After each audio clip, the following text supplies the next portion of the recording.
The timer above my head said 5 hours. Survive. I died 67 times and every reset made me stronger. The red digits came first, then the bedroom window flexed inward and I moved before they. Glass remembered it was glass. One man came through sideways. The grenade left his hand. It bounced once off my floor, twice under my desk, and on the third bounce the room stopped being a room. It became a question. I had failed 67 ways. I had died standing up. I had died ducking. I had died grabbing the grenade, throwing it, kicking it, ignoring it, and trying to kill him before. It armed. My body always returned to this mattress. The useful part did not. Each reset left one answer behind, like a scar only my memory could keep. So on attempt 68 I rolled 1 inch left before the window broke. His boot cut through the space where my ribs had been. His shoulder clipped the frame because I had stolen that timing from Death 42. The grenade kissed the metal desk. Leg exactly where it always did. I did not touch it. I kicked the desk. Half a handspan was enough. The grenade bounced back through the broken window and burst outside in white light. For one breath he was blind and I was not. That was where Clever got me killed last time. Shot punched through the apartment door, measured for my panic. Stand and it found me. Duck and it found me lower. The answer was neither. I dragged the assassin down with me. The round split the lamp. Darkness fell in glittering pieces. He was heavier, stronger, and new. Different grip, different rhythm. Good. Meridian was adapting, which meant Meridian was scared. His hand went for the knife at his belt. I caught his wrist too late and felt the sleeve tear. Pain was information, not an ending.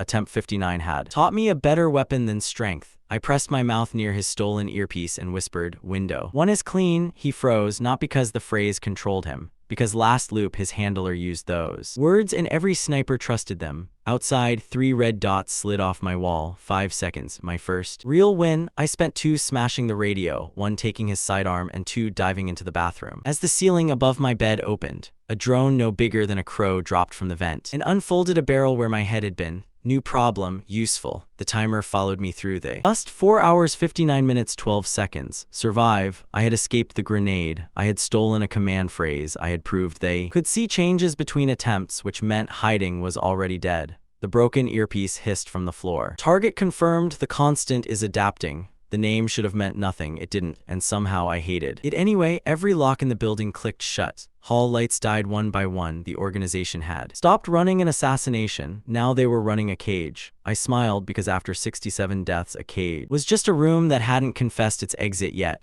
The bathroom door buckled before I reached it. Not from the assassin. He was still in the bedroom, coughing through plaster dust and trying to decide whether his handler had lied to him or I had. This impact came from above. The little drone flipped the door with 3 short bursts, each one searching for the height of my head, chest, then knees. Attempt 61 had taught me the order. I dropped flat on the second burst, rolled through the third, and let the sink take the argument. Porcelain cracked over my shoulder. Water snapped out in a cold sheet and painted the mirror, the cabinet, the red timer above me.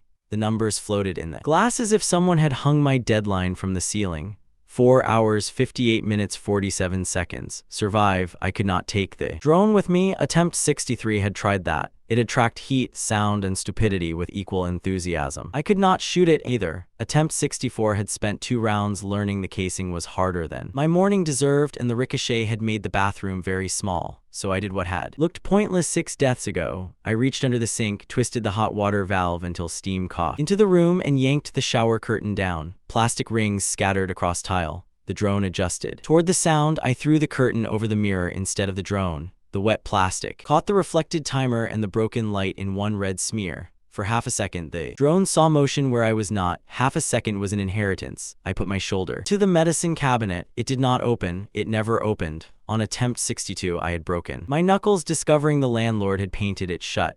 On attempt 66, a round from the bedroom had opened it for me. Today, I used the stolen pistol grip and struck the left hinge. Not the middle. The cabinet dropped into the sink. Behind it was not a secret tunnel. Life was rarely that considerate. Behind it was a service panel the size of my ribs, 4 screws, and a sticker so old the warning had faded into a yellow ghost. The first time I found it, I was too late. The second time I unscrewed it and died with a screwdriver in my hand. This time I shot 2 screws, kicked the third until the soft wall surrendered, and left the fourth attached so the panel swung inward instead of clattering to the floor.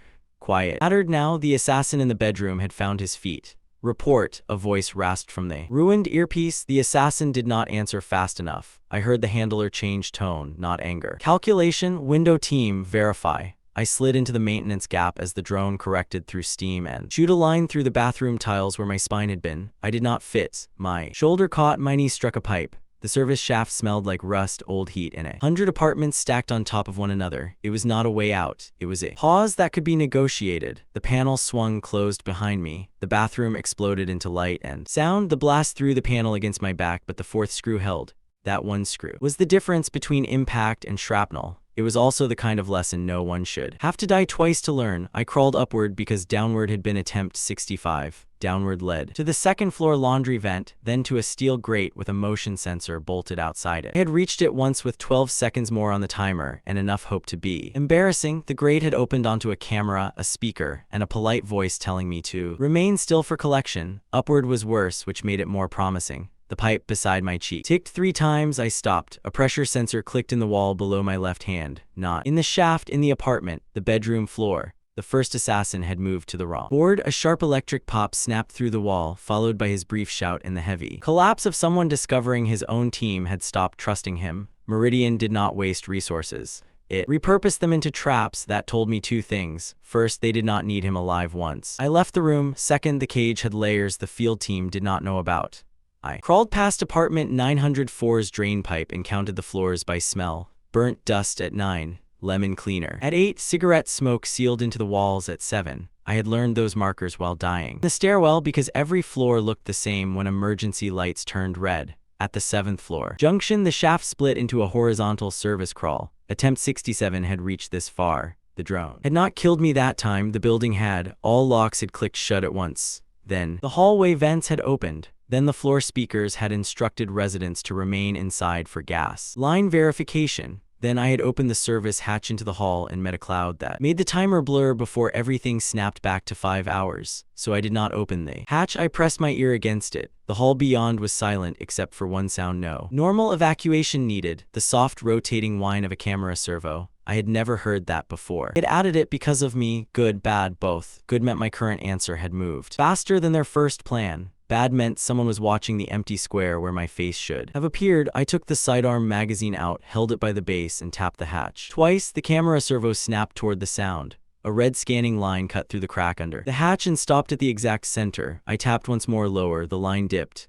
I slid the magazine through the gap and let it fall into the hall. The camera followed the black rectangle for 1 clean second. In that second, I pushed the hatch open 6 inches, rolled through above the line, and caught the frame before it banged the wall. The hallway looked dead. It was too neat to be dead. Emergency lights glowed along the floor. Apartment doors showed green lock indicators on the outside and red on the inside. That meant residents were trapped in, but hallway could still be moved through by someone with the correct clearance. A clean cage was better than a messy one. Clean things had rules. The timer rode above me, reflected in every dark peephole. Gasp. 4 hours 56 minutes 3 seconds. Survive. 4 minutes gone. 67 deaths spent. 1 hallway earned. The stairwell door waited 20 steps away. I did not take it. Attempts 2 through 6 had been very committed to stairwells. I had met charges on steps, wires under handrails, a locking bar that dropped at ankle height, and once, because the universe has a taste for comedy, an elevator door opening onto a man who looked almost apologetic before he raised a compact rifle. The stairwell was not an exit. It was a suggestion for people who still trusted signs. I turned toward the trash room instead. The building blueprint in my head was not complete. It was a collage of failures, where sound changed before a shot, which doors locked late, which floor smelled like bleach because maintenance actually happened, which hallway camera took too long to swivel after a false target.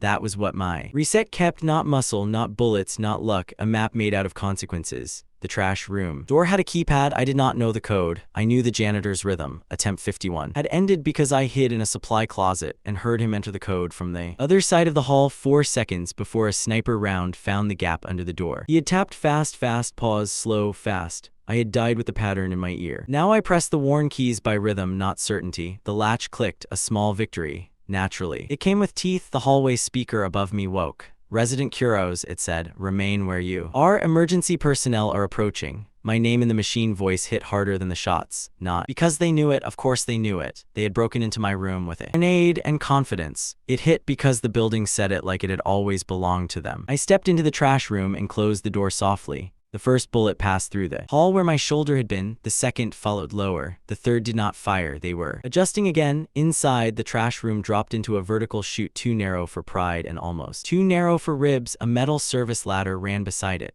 The ladder was the obvious route. I ignored it. Attempt 70, if I ever lived long enough to earn that number, would probably teach me the ladder was wired. I was still on 68 and 68 had work left.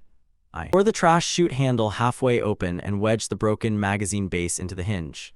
Then, I climbed onto the sink-sized sorting ledge, reached for the maintenance chain overhead, and pulled once. Dumbwaiter platform groaned somewhere below. The building was old enough to have forgotten pieces of itself. So, had I apparently, a floor below, the hallway door opened. Boots entered at a run, not many. 2. A quiet assassination had become a containment sweep, but they still thought in pairs. Pairs were efficient. Pairs also got in each other's way in narrow rooms. The first man touched the trash room door. I let the chute handle go. It slammed loud enough to sound like an escape. Both men fired into the chute. I was already above them, hanging from the maintenance chain with my feet braced against the wall, trying not to breathe like a person who had made a bold decision with no graceful ending. The dumbwaiter platform rose behind my knees. I dropped onto it. As it reached the 7th floor opening, the old motor complained. The chain burned my palm. The timer with me, steady and insulting. Below, one of the men shouted, "Movement and shoot." The other answered, "Negative, thermal split, thermal split." There was a phrase worth keeping. It meant the steam from the bathroom still mattered. It meant their sensors were not magic. They were sorting heat and sound. And panic into boxes. Give them 2 believable boxes, and they hesitated. I rode the dumbwaiter down half a floor, then jumped sideways into the service mezzanine between 7 and 6. The landing was barely a landing. Pipes crossed at hip height. A fuse panel hummed behind a mesh cage.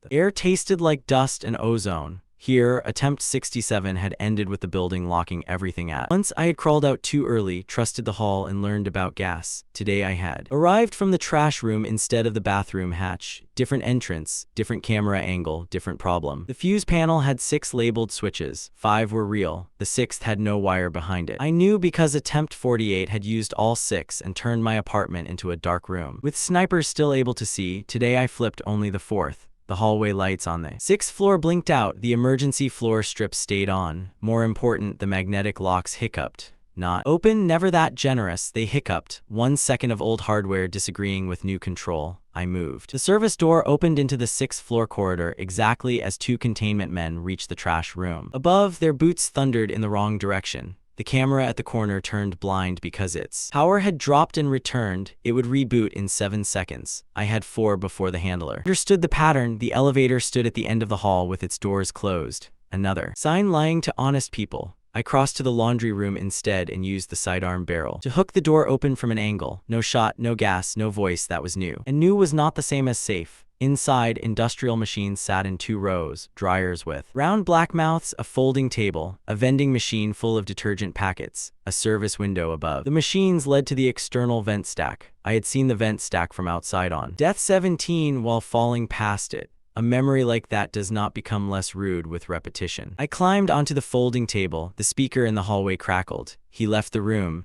The handler said, "Calm now," almost pleased. Containment protocol 2. The dryers started by themselves, all of them. Heat blasted into the room. The vent stack began pulling air hard enough to drag lint into spirals. A trap did not have to shoot. It only had to make the exit choose a side. I laughed once because anger took too much oxygen. Protocol 2 meant they had accepted the apartment was lost. It also meant the next layer did not need to know where I was. It only needed to make every possible route worse. I jumped from the table to the washer, from washer to dryer, and shoved the detergent packets into the nearest open drum. Then I fired. Once into the vending machine, plastic split, powder fell, the dryers inhaled it. White dust burst through the room, thick and bright in the emergency light. The heat sensors would hate it. So did my lungs. I wrapped the stolen assassin's torn sleeve across my mouth and climbed for the service window. The latch was on the outside. Of course it was. Attempt 33 had taught me that the universe did not love symmetry. I wedged the pistol into the latch gap and pushed until metal bent. It gave with a sound that made every camera in the building turn its invisible head. Too loud but not late. I slid into the external vent stack as the laundry room door opened behind me. A containment man fired once, not at me, at the dryers. He knew what I had done. The detergent cloud flashed white. Pressure kicked the vent under my hands and shoved me outward. Heat slapped my back through the metal. The vent stack rang like a bell. No pain worth naming, no injury worth carrying, just motion. I dropped 2 floors inside the vent and caught the crossbar I knew would be there because attempt 17 had introduced it with enthusiasm. My shoulder protested, my fingers held. Below me, the stack opened to the alley behind the building. Above me, the laundry room burned bright behind its service window. I had made a door.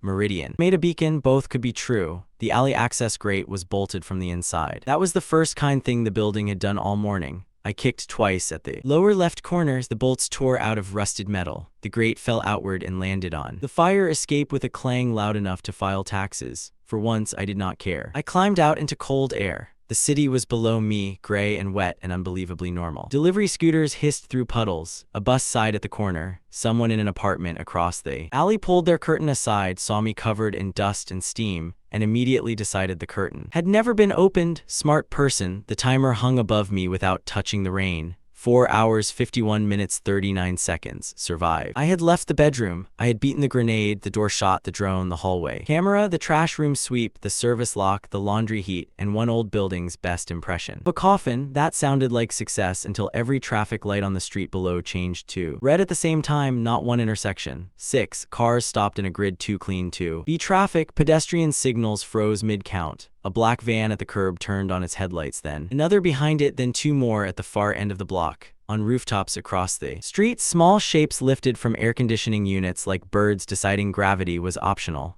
Drones, not the little apartment kind, street kind. The broken earpiece in my pocket hissed. I had forgotten I still had the piece I had crushed. Apparently it had forgotten how to die. A new voice came through. Lower than the handler, almost bored. Room breach failed. Subject exited containment 1. Subject not target. They were changing categories. I looked down through the fire escape rails. At the alley mouth, the building's service door opened by itself. No one stepped out. A red scanning line swept across the wet pavement, paused on the fallen grate, then climbed the wall toward me. I moved before it found my face. There was no lecture in any of this. No neat rulebook, just a timer. 67 deaths and the small humiliating fact that I was alive because I had become very good at listening to the ways a room tried to kill me. The apartment had not been the mission. It had been the first room. The street unfolded below like the rest of the cage.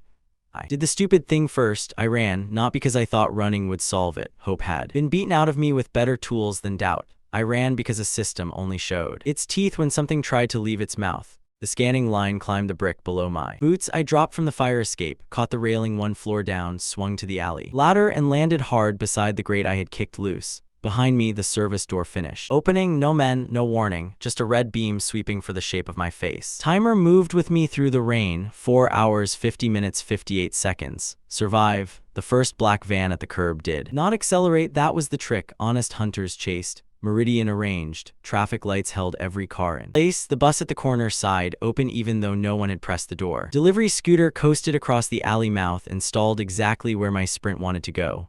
Above, 2 street drones slid sideways in the wet gray air and angled their cameras down. I cut left before the scooter stopped, because attempt 69 had already taught me what happened if I treated it like an accident. That loop had lasted 12 seconds outside. I had sprinted for open street, seen a gap between 2 cars, and reached it just as both engines died. Van doors opened. On both sides, the drones did not shoot. They painted me. The men followed the paint. Then, the reset snapped me back to 5 hours with the knowledge that a street could be a hallway if someone owned enough traffic lights. So on attempt 70, I did not cross the street. I used the apartment building's exterior pipes, slid behind the trash enclosure, and moved under balcony shadows, where the cameras had to stitch me together from reflections. For half a block, it worked. Camera on a pharmacy sign caught my shoulder. A taxi dashcam caught my shoes. A child's toy thrown in an apartment window caught the red timer floating above me and turned toward it as if it had seen a ghost. 3 bad angles made one usable face. The nearest traffic light changed from red to green, and the stopped cars surged forward in a wave I could not outrun. Reset. Attempt 71 taught me the taxi camera blinked every 9 seconds when rain hit the windshield. Attempt 72 taught me the pharmacy sign was late by half a second after a power dip. Attempt 73 taught me the toy drone belonged to a bored kid on the 8th floor and panned right whenever a bus brake squealed. On attempt 74, I used all 3 answers.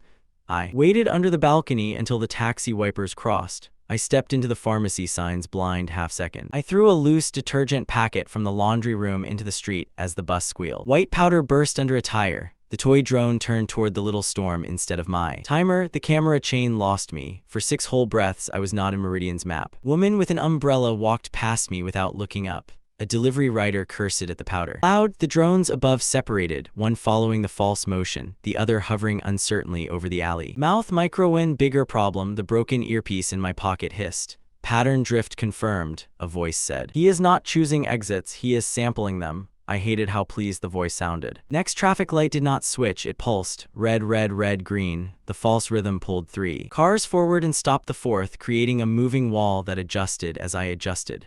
Meridian had stopped predicting the route, it was predicting the habit of learning. Fine, I gave it a bad habit to study. I ran into the subway entrance. The stairwell down smelled of wet concrete, old brake dust, and 100 people pretending not to notice the man who looked like he had crawled out of a building fire. My reflection broke across the tile, dark hair plastered to my forehead, torn sleeve tied over my mouth, red numbers over my head like a curse with a clean font. The turnstiles locked when I was 6 steps away. Of course they did. Attempt 75 had died there by panic. I had vaulted the gate and a security shutter had dropped on the other side. Attempt 76 had taken the service door, which opened into 2 men who had not been there before. Attempt 77 tried the emergency exit and learned it alarmed the entire platform before it opened. By 78 I stopped treating doors as doors. I watched the commuters. The station did not stop all of them, it could not. Too much public friction, too many witnesses. Meridian twist a city, but twisting it cleanly required pretending the city still belonged to itself. Maintenance worker in an orange vest tapped her card at the side gate. The gate opened for half a second after she passed. Attempt 79 had tried to follow and hit the lock.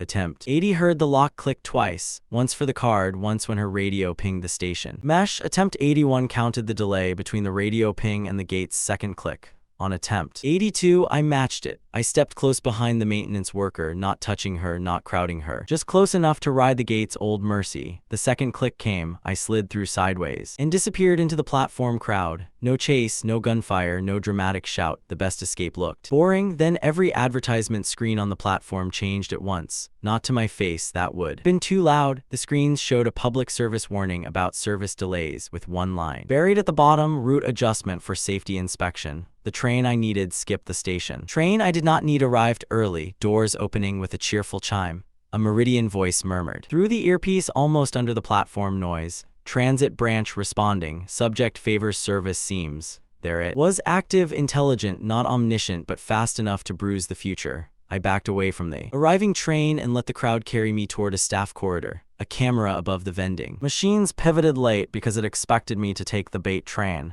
Its late pivot gave me a new answer. Cameras in public transit waited for crowd flow before selecting targets because false positives were expensive. I used that on attempt 83. Crowd first, camera second, door third. I crossed behind a family with bright umbrellas, slipped through the staff corridor while the camera adjusted to their motion, and reached a service tunnel that ran under the next avenue. The tunnel lights buzzed in rows. Somewhere above me, traffic obeyed a god with bad manners. For the first time since leaving the apartment, the city was quiet. Quiet had become suspicious. I found a side room with a janitor sink, 2 rolling carts, and a metal shelf full of cleaning supplies. No windows, 1 door, thick walls, a camera outside, not inside. If I jammed the latch and kept silent, I could wait. Attempt 84 asked the obvious question. What if survive meant exactly what it said? 5 hours. Stay alive, do not fight the city, do not chase the system, do not be clever where clever made noise. I barricaded the door with the carts. I turned off the light. I sat with my back against the sink and watched the timer glow red on the wall across from me. 3 hours, 17 minutes, 9 seconds. Survive. Meridian passed twice outside. Boots, radio clicks, a camera servo. Once someone tried the door and found it stuck. The handle rattled for 3 seconds. Then the footsteps moved on. I did not move. The timer reached 2 hours, 1 hour, 20 minutes. My body shook from cold and restraint. My mind tried to invent threats because silence felt like an insult. I counted breaths. I counted the tiny drip from the faucet. I counted the ways I had died and discovered none of them mattered if this worked. At 10 seconds I almost laughed. At 5 seconds the red digits brightened. 5 seconds, survive. At 0 nothing completed. The word did not change. The room lights snapped on. The door lock opened from the outside. Every camera in the corridor turned toward the janitor room at once, as if the city had been holding its breath until the clock proved mine was pointless. A tone pulsed above the door. Not a voice, not an explanation, just denial made. Mechanical. 0 survive. Then the reset took me back to the mattress, back to 5 hours, back with one answer I did not want. Staying alive until 0 was not survival. Attempt 85 tried another hiding place because I am stubborn and occasionally stupid in a scientific way. Closed noodle shop. Basement freezer room, no cameras inside. I made it to 0 again. Same denial, same reset. Attempt. 86 hid inside a parked delivery truck. Same denial, but this time the truck's route tablet lit up at 0 with a destination I had never entered. Attempt 87 hid under a pedestrian bridge. Near the river, at 0, a public alert bloomed on every phone above me before the reset. Hits. The alert had my name. That was the deeper condition. Survive did not mean the meat. Kept breathing for 5 hours. It meant the future did not already contain a machine shaped like my death, so I stopped hiding. I surrendered next. There is a special kind of optimism in walking toward police with both hands raised while a secret organization tries to erase you. It is the optimism of a man who has already tested sprinting, crawling, hiding, lying still, and being too clever for his own face. Attempt 88 found a street patrol 2 blocks from the subway entrance. Stepped into the crosswalk before the light changed, hands high, pistol dropped in the gutter behind me. Please, I said, because simple words worked better near witnesses. I need protective custody. The younger officer reached for his radio. The older one reached for his sidearm. Neither was the problem. The problem was the body camera on the younger officer's chest. Its status light blinked blue before I spoke, then green, then red. A message hit the patrol tablet mounted inside their car. I saw the screen reflected in the rain-slicked door. Officer safety bulletin. Armed suspect. Multiple casualties. Approach with lethal caution. Timestamp 11 seconds before I had entered the crosswalk. Not a mistake. A loaded future. I dropped to my knees before they shouted. That changed their voices, not the script. Civilians moved away. Phones lifted. The older officer shouted my name, though I had not given it. The earpiece hissed. From my pocket, civil channel accepted. Custody path open. Custody path not refuge. A black van turned the corner behind the patrol car with its headlights off. The officers did not see it. Or they saw it and their brains filed it under someone else's authority. The reset came before the cuffs closed. Attempt 88 left me 3 upgrades. The body camera color shift. The report arriving 11 seconds early, and the phrase Meridian used when public force became their container. Not safe refuge. Future. Frame problem, so I faked death. Attempt 89 was ugly in the way plans get ugly when every clean option has already filed a complaint. I used the river underpass, a traffic camera blind angle, and the jacket I had torn in the apartment route. I let the street camera see me fall behind a maintenance barrier. I let it see the jacket tumble into the flood channel below. I let it see the red timer vanish behind concrete. No one needed to get hurt. No one needed to believe for long. I only needed Meridian to pause. It did not pause. Drones widened their search, not narrowed it. The traffic grid relaxed for civilians while tightening around every exit from the underpass. A cleanup crew arrived in a city utility truck 3 minutes later, wearing municipal logos on jackets too new for the weather. One of them opened a tablet. My phone appeared beside a file title I could read from my hiding place under the service stairs.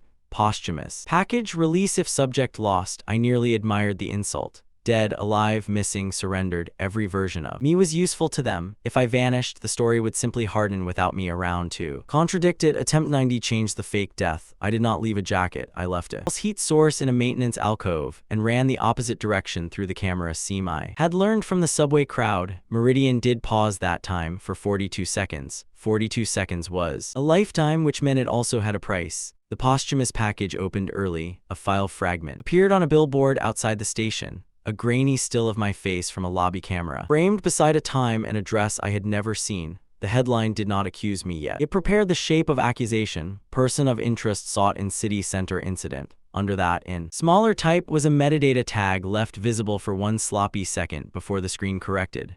Source. Archive/clean copy pending /Esmina review flag. I missed the last part because a drone found the heat source and then found the man who had made it. Reset back to 5 hours. Esmina. A name was not an ally. A name was a direction the system hated enough to expose by accident. I tried leaving the city on attempt 91, not heroically.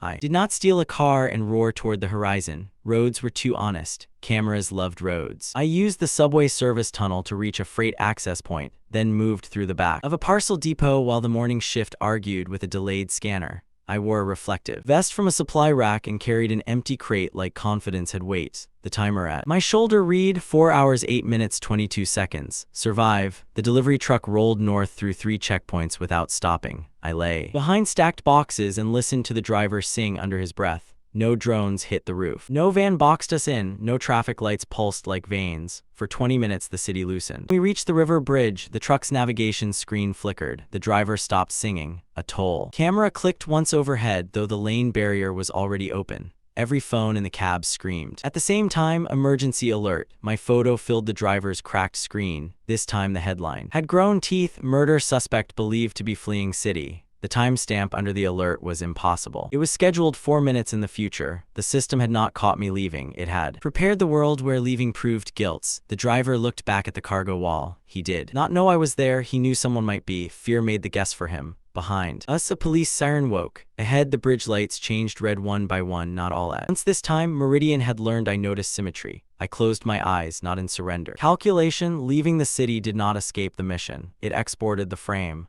When the reset hit, it brought me back with the bridge toll camera angle, the alert schedule, and the small visible lie. In the metadata, clean copy pending. Clean copy meant there was a dirty one. Mina review. Flag meant someone was supposed to look at it before the lie became permanent. On the next clean street run, I stopped trying to make distance. I used the camera chain blind spot to cross the pharmacy corner. I used the bus squeal to hide the timer reflection. I used the sub crowd delay to enter the staff corridor and the service tunnel without tripping the obvious alarms. I used the patrol bodycam lesson to avoid the first officer and the second one, because public custody was a mouth with teeth painted on. Every failed escape became a root card in my head. Run. No, but learn the cameras. Hide. No, but learn the zero condition. Surrender. No, but learn the frame timing. Fake death. No, but learn the release package. Leave. No, but learn the bridge alert. And the name buried under the lie. Meridian adapted too. The pharmacy camera stopped dipping. The toy drone vanished from the window. The traffic lights staggered instead of switching together. The staff gate's second click shortened by a quarter second. The patrol tablet received the alert before the officer reached the crosswalk. They were learning my learning. That should have terrified me more than it did. Mostly it made the city feel honest. A predator can be fought. A maze can be mapped. A machine that adjusts to the map has to show its moving parts every time it moves. I reached public terminal in a closed ticket office with the timer at 3 hours 42 minutes 11 seconds. Survive. The terminal was old enough to have a keyboard and new enough to resend it. I did not hack anything. I am not that kind of miracle. I used the maintenance login I had watched over workers' shoulder and attempt 82, then opened the cached service bulletin that had rerouted the platform. Most of it was ordinary transit poison. Delay codes, safety language, route changes written to sound like weather. One attached file had been opened from an external source and then deleted. Deleted was a polite word. The thumbnail remained. A face, not mine. A woman in a press badge caught mid-turn outside. A side entrance next to the image. Mina/review flag active/archive hold. 9 minutes 40 seconds. The timer above me seemed to sharpen. I knew the time because attempt 90 had shown me the frame package. I knew the meaning because attempt 91 had shown me clean copy pending. I knew the cost because every path that kept me alive but ignorance still ended at 0.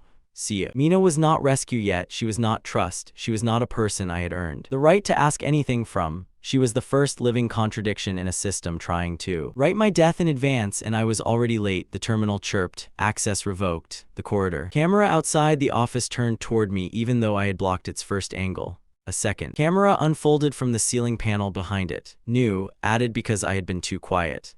The earpiece hissed once more. Subject is redirecting from exits to evidence. A pause. Advance Mina schedule. There was the frame job learning to run ahead of me. The screen blinked before it locked. For 1 second, the dirty copy's metadata sat in plain text. Harito Kurose, primary suspect package. Distribution, police/media/transit/border release condition. Subject escape, death, or custody review obstruction. Mina, I stared at the words until they burned in. Running would trigger it. Hiding would not stop it. Surrender would deliver me into it. Faking death would publish it. Leaving the city would make it national. The red timer over my head did not care how many ways I remained alive. 3 hours 41 minutes 58 seconds. Survive. For the first time since the window broke, the mission looked less like a countdown and more like an accusation. Meridian did not need to kill me inside 5 hours. If it could make every hour after that belong to them, a dead man was simple. Living suspect was better. A fugitive with my face on every screen could be killed by anyone. Wanted to be helpful, so the next route was not out. It was toward the woman, whose name Meridian had tried to hide under a cleanup tag. The corridor lock clicked. The second camera found my face. Somewhere in the city, Mina's schedule moved forward because I had learned too much in the correct direction. I picked up the maintenance keyboard, broke the terminal screen with the edge, and took the storage chip that had been half loosened by old hardware and bad budget decisions. Maybe it held the thumbnail, maybe it held nothing. Either way, my hand closed around proof that had existed outside my head. Then I ran again, not away from the city, through it. The city did not become safer because I had a direction. It became more honest. Running away had shown me the shape of the cage. Running towards Siomina showed me how quickly the cage could move when it realized I had found a hinge. I left the ticket office with the storage chip clenched in my fist and the broken terminal screaming behind me in soft electronic chirps. The corridor camera had my face. The second camera had my back, somewhere inside Meridian's map. My route changed color from fugitive to evidence threat. The timer above me kept counting down like it had never been impressed by human panic. 3 hours, 39 minutes, 44 seconds. Survive. 3 hours and 39 minutes. Enough time to cross half the city if the city behaved like pavement. Not enough time if every camera turned into a mouth and every official-looking alert became a hand around my neck. I did not take the fastest route to the newsroom district. Fast had died already. I used the lessons that had cost me attempts 69 through 91. Pharmacy sign half second. Taxi wiper blink, bus brake squeal, crowd. First camera second, door third. Police contact was a container. Border alerts were bait. Hiding was just quiet way to fail later. The storage chip cut into my palm. It was not proof. Yet proof had to survive other people. That was the new problem. Mina had to survive too. Attempt 92 taught me how not to meet her. I found her outside the Minami Press Annex at 9 minutes 31 seconds. By following the archive hold time from the terminal thumbnail, she wore a gray coat. A black press badge turned inward, and the expression of someone who had learned that being early only gave enemies more time. I stepped in front of her and said her name. She did the same thing. She backed away, hand already inside her bag. Siomina, I said, your schedule was advanced. Meridian marked you as a review obstruction. Her face closed. To me, it sounded like urgency. To her, it sounded like the exact sentence a threat would rehearse. 2 security guards turned. At her raised voice, a camera above the annex door caught my face. The earpiece in my pocket hissed and a calm voice said, obstruction contact confirmed. Mina ran into the annex. I tried to follow. The lobby shutters dropped halfway, not enough to make a scene, enough to split me from her. A man in a courier jacket entered behind her through the side door. The reset took me before I reached the stairs. Attempt 93 taught me that facts could be worse than threats. I tried again with more detail. I told her the archive hold time. I told her about the press badge. I told her the phrase printed beside her name on the frame packet. She stared at me like I had just admitted I had been watching her. You know my route, my badge, and an internal review tag, she said. Either you are the leak or you work for the people hunting the leak. Fair. A woman being hunted is allowed to dislike the stranger who arrives with the hunter's vocabulary. She walked backward into the annex without turning away from me. That caution almost saved her. Almost was a word this mission loved. The lobby lights cut at 9 hours 34 minutes 12 seconds. In the dark, the courier jacket moved.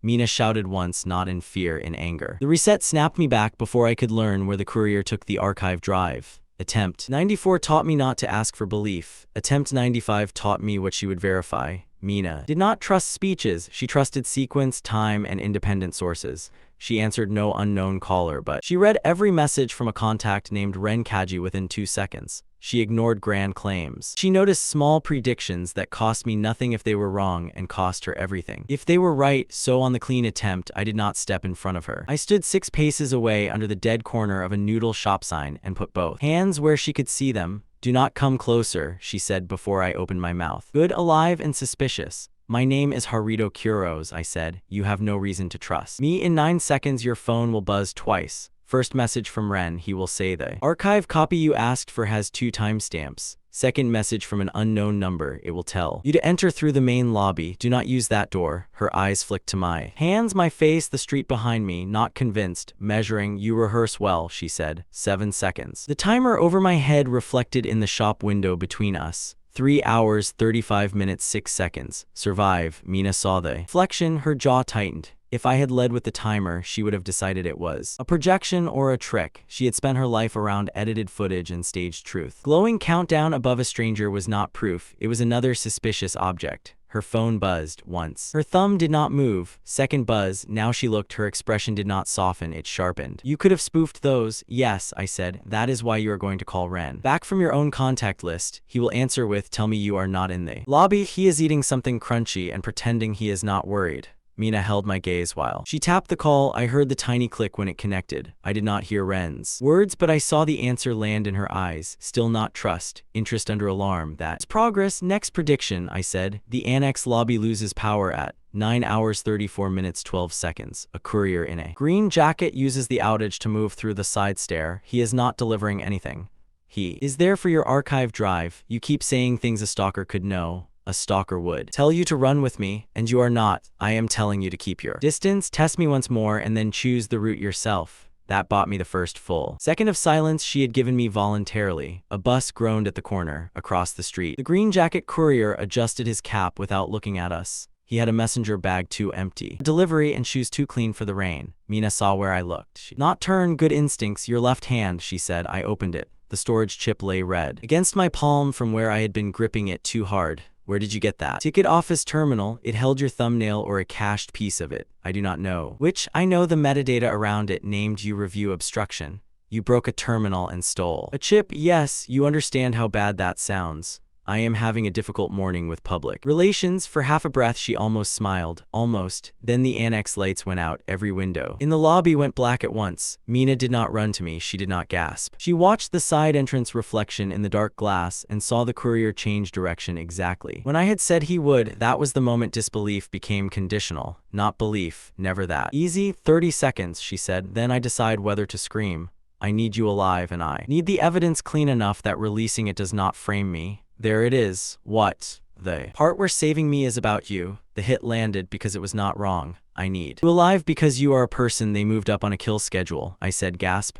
I need the evidence because without it, they turn both of us into a story no one can disprove. If you can protect one without me, do it. I am not asking you to make me your safest option. I am asking you to notice I am not the only danger. She studied me for a hard second, then she lifted her phone again. Ren, stay on. No, do not come here. Listen. Progress had a sound. It sounded like a journalist refusing to be rescued. Passively, she chose the first route, not the lobby, not the side entrance, not my direction. She moved toward the old records annex connected through the coffee shop loading hall. I followed at the distance she set. She kept me in sight through window reflections and parked scooter mirrors. The green jacket courier followed too. Mina noticed him before I pointed him out. Good. The loading hall smelled of burnt espresso and wet cardboard. A barista looked up, saw Mina's press badge, saw my face, and decided whatever this was did not pay enough. The hall door had an old keypad with numbers worn shiny in the middle. Mina reached for it. Wait, I said. She froze, irritated rather than afraid. Better. Attempt 96, I said, and stopped myself before the confession became a swamp.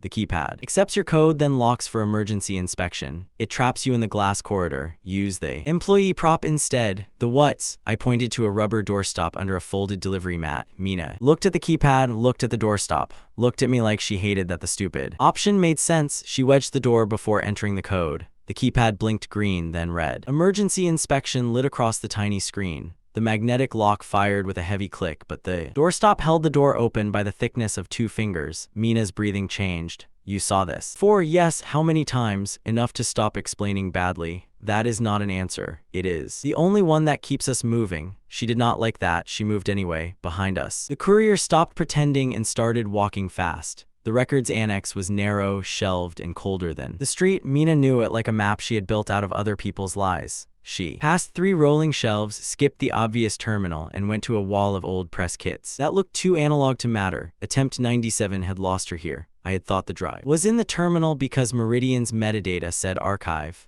I had watched her open the computer, watched the screen flash white, and watched every file on the visible drive corrupt itself while the courier sealed the hall behind us. Mina had survived that minute. The evidence had not. Attempt 98 protected the terminal and lost Mina in the parking structure below. Attempt 99 saved her and lost the clean copy because I let her take the decoy bag. The lesson was ugly and useful. Mina did not keep truth where a search warrant would look first. She kept it where a bored intern would shelve it wrong. Blue folder, I said. 3rd shelf from the end, not the one labeled Kanda, the one labeled Winter Ads. Mina's hand stopped an inch from a beige archive box. That file is not indexed. I know, you should not know. I agree. She pulled the blue folder. Inside was a slim drive taped beneath a stack of print proofs for a winter tourism campaign. Ordinary snow, smiling families, a hotel that had been closed for 9 years. Under the drive was a handwritten note: do not upload whole. Ren first, hash before air. Mina saw me read it and angled the folder away, eyes off. Fair, she pocketed the drive herself, that mattered. She was not handing me the story, she was deciding I had earned presence, not possession.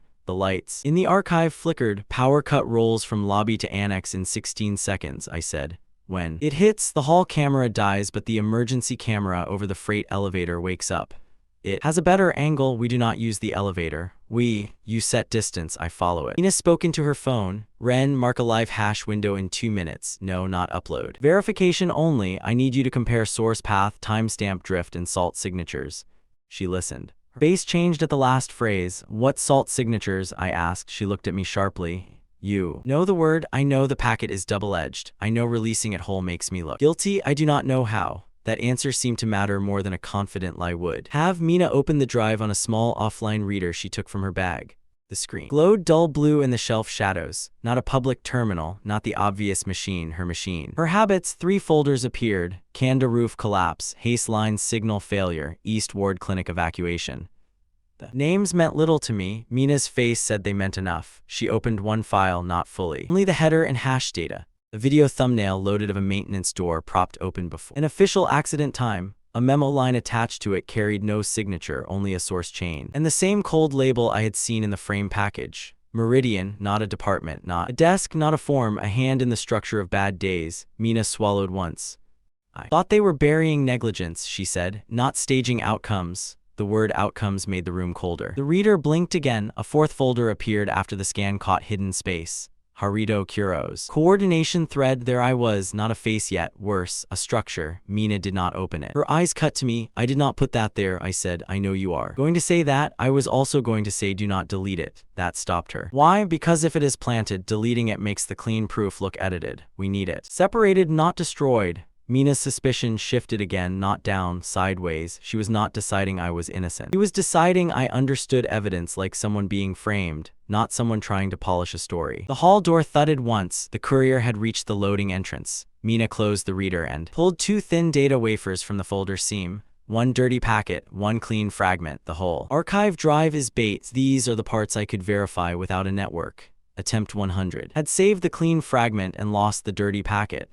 Ren refused to publish because the story looked cherry-picked. Attempt 101 had saved the dirty packet and lost the clean fragment. Ren called it poison and killed the relay. Attempt 102 taught me the threshold. Ren would move if he received the clean fragment, the dirty packet, and a note from Mina saying which file was suspect before the public frame hit. The courier hit the door again. The doorstop shifted. We need both, I said. Mina gave me a look sharp enough to cut rope. You keep them. I carry the wrong-looking chip. Why would I let the primary suspect carry anything? Because the primary suspect is the loudest magnet in the room. The 3rd impact broke the doorstop. I moved before the door opened, not toward the courier, toward the shelves. Attempt 98 had taught me. The archive was not a room, it was a machine with bad wheels. I kicked the release lever on the nearest rolling stack. The shelves slid sideways with a metal groan and turned the main aisle into a dead end. The courier came through fast enough to prove he had done this before, fast enough to hit the shelf wall I had made because I had done it before too. His shoulder struck metal. He dropped the compact cutter in his hand, not a gun. Quieter, a tool for cables, straps, and people who needed to disappear without a scene. Mina saw it. She stopped arguing. We ran, not to the freight elevator, not to the main stairs.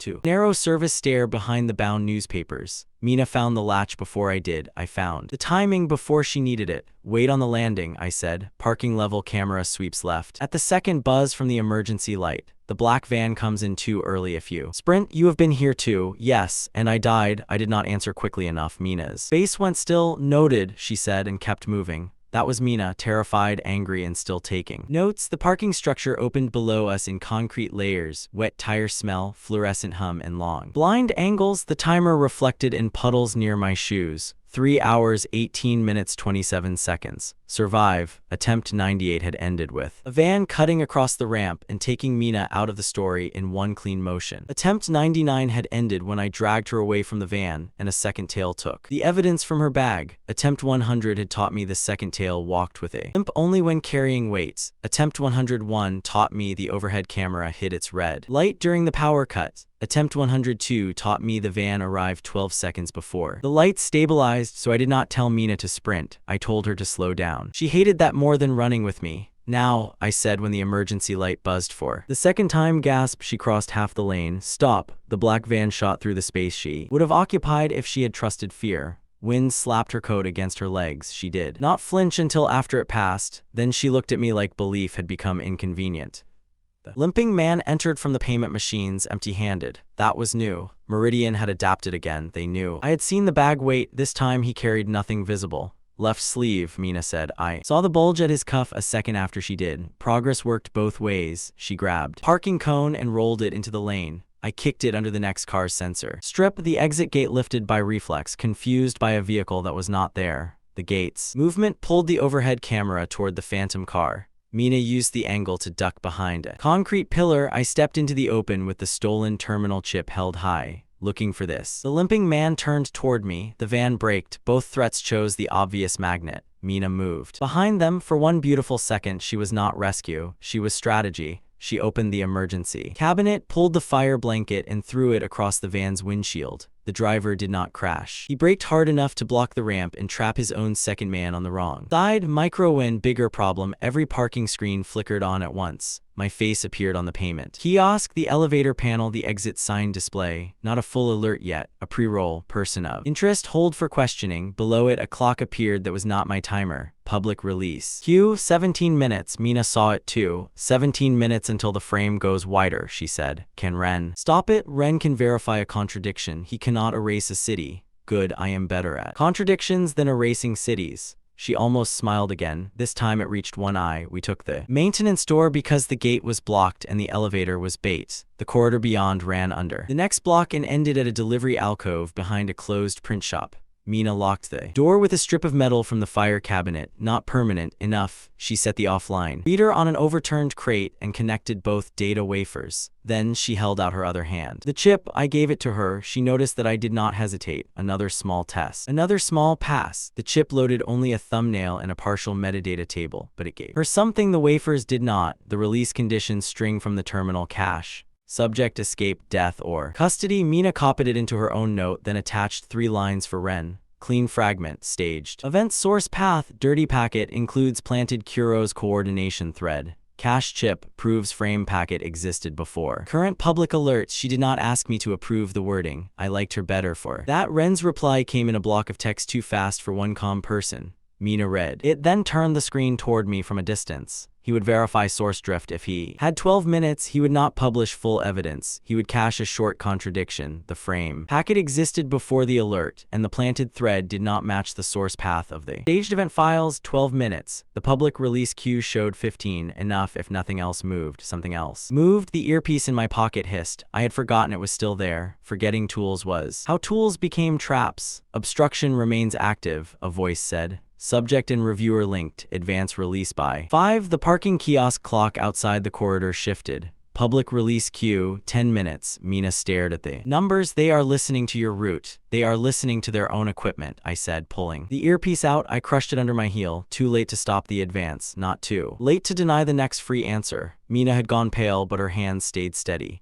Ren needs 12, we have 10. No, she said, and there was the reporter again, the person under the threat. We have 10 until they publish. We only need one contradiction before they do. She opened a recording app and pointed the phone at the reader. Say your name. That seems dangerous. It is. Do it anyway. You do not get clean evidence by staying invisible after they have already named you. Conditional trust had teeth. I looked at the phone. Harito Kurose. Mina angled the camera toward the public release queue visible through the crack in the corridor door, then back to the source table at 9 minutes 50 seconds. Local, she said, voice low and precise. I have a pre-release suspect. Packet naming Harito Kurose. A dirty coordination thread that does not match the clean source path, and 3 staged event files tied to the same external actor. I am not clearing him. I am preserving the contradiction before the public package overwrites it. Not clearing him. Good. A lie that tried to sound kind would kill us faster than an accusation with structure. She sent the clip to Ren through a route I did not understand and did not ask to control.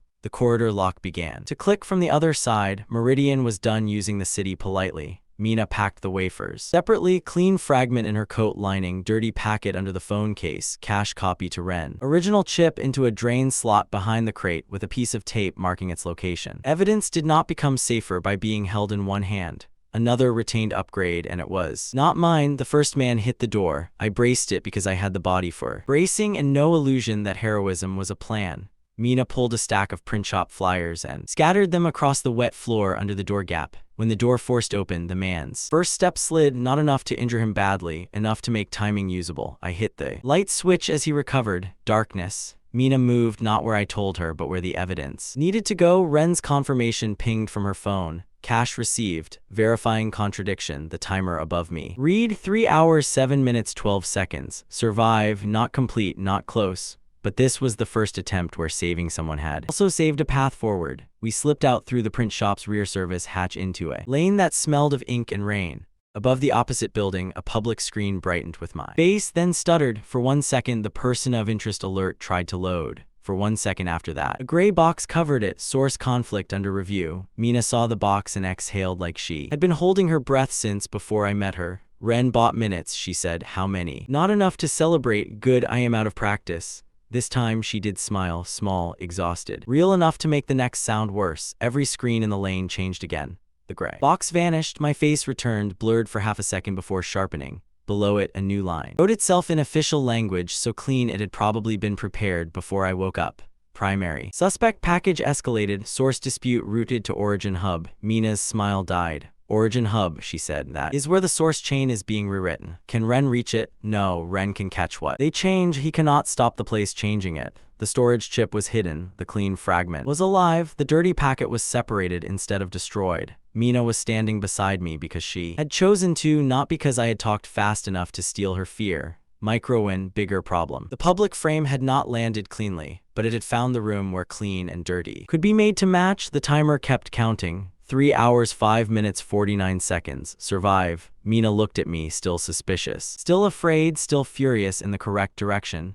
I do not believe your whole story, she said. Good, but I believe the next 10 minutes are real. That is all I have been able to use all morning. She tucked the reader under her coat and started down the lane before I did, then use them, she said. The Origin Hub is about to make your frame true. I followed her into the rain, not away from the accusation now, but toward the machine rewriting it. Every screen looked diseased. My face hung above the lane in 3 places: on the pharmacy shutter across from us, on a bus stop ad panel, and on the glass door of a closed loan office that had turned itself into a public warning display. The same photograph loaded on each surface, sharpening by layers until the city had enough of me to fear. Primary suspect package escalated. Source dispute routed to Origin Hub. Below that, smaller text refreshed. Harito Kurose, person of interest. Considered armed/coordination risk. Mina looked from the screen to me, then to the reflection of the alley behind us. She was not looking for sympathy. She was looking for proof that I understood the shape of the trap. I did. The mission had started with one clean rule over my head. 5 hours. Survive. The numbers above me now read 3 hours 4 minutes 31 seconds. Survive. 3 hours left. Did not feel like time. It felt like a fuse that Meridian had learned to cut shorter every time I moved correctly. Do not run at the data hub, Mina said. I was not going to. She gave me a look. I was considering it, I admitted. That is not the same thing. Usually it is how I die right before learning something. A patrol siren rose 2 streets away. Not chasing yet, arranging.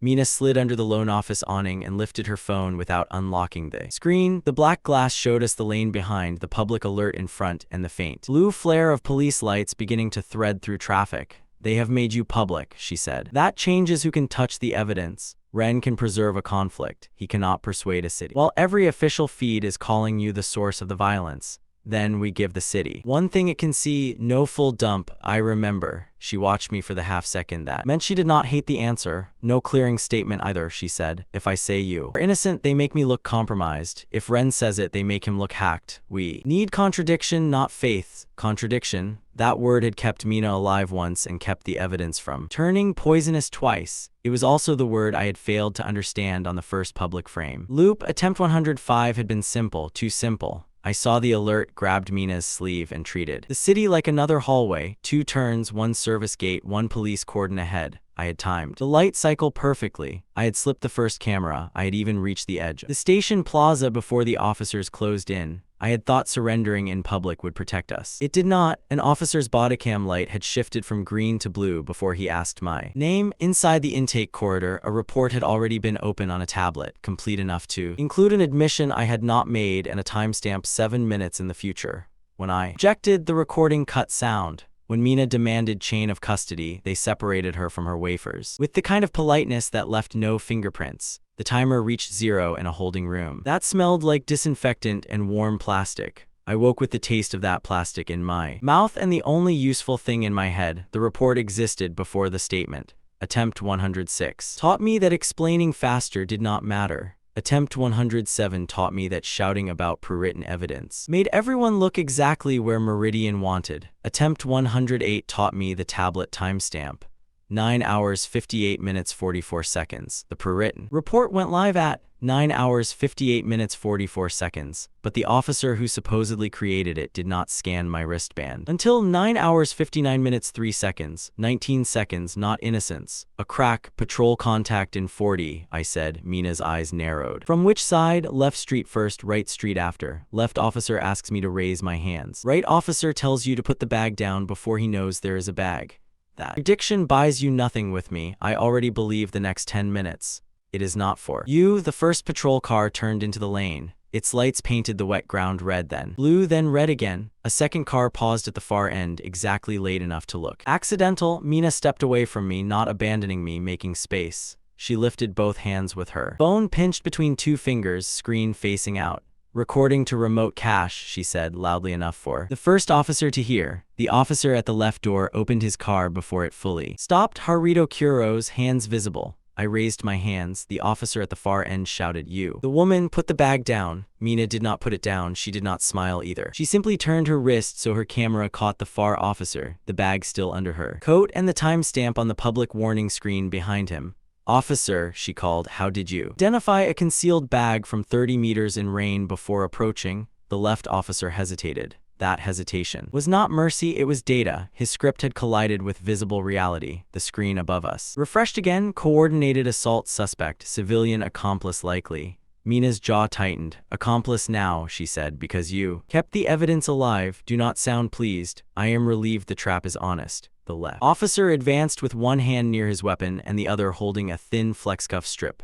I did not move toward him. That was the upgrade. In the physical loops, I had treated every uniform like a wall to climb or dodge. That solved 1 second and lost the next hour. Now I let him close the distance. "On the ground," he said. I knelt. Mina's camera caught it. "State the time," I said. The officer blinked. "What? State the time of detention." "Shut up." Mina's voice cut in. "It is 9 hours 57 minutes 56 seconds. Remote cache mark 1. Subject kneeling. No statement given. No physical resistance. Officer has not scanned identity." The far officer touched his earpiece. The public screen behind changed too quickly. Suspect detained after confession attempt. It wrote the lie while my hands were still in the air. Mina's phone gave a soft ping. Ren, she did not read the message. Aloud, she angled the screen just enough for me to see 2 words. Cache live. The left officer saw the angle and reached for her phone. Mina stepped back into the lone office doorway. "Not fast, not guilty looking. Chain request," she said. "This is active evidence tied to a disputed public notice. Touching it without logging contact will be recorded."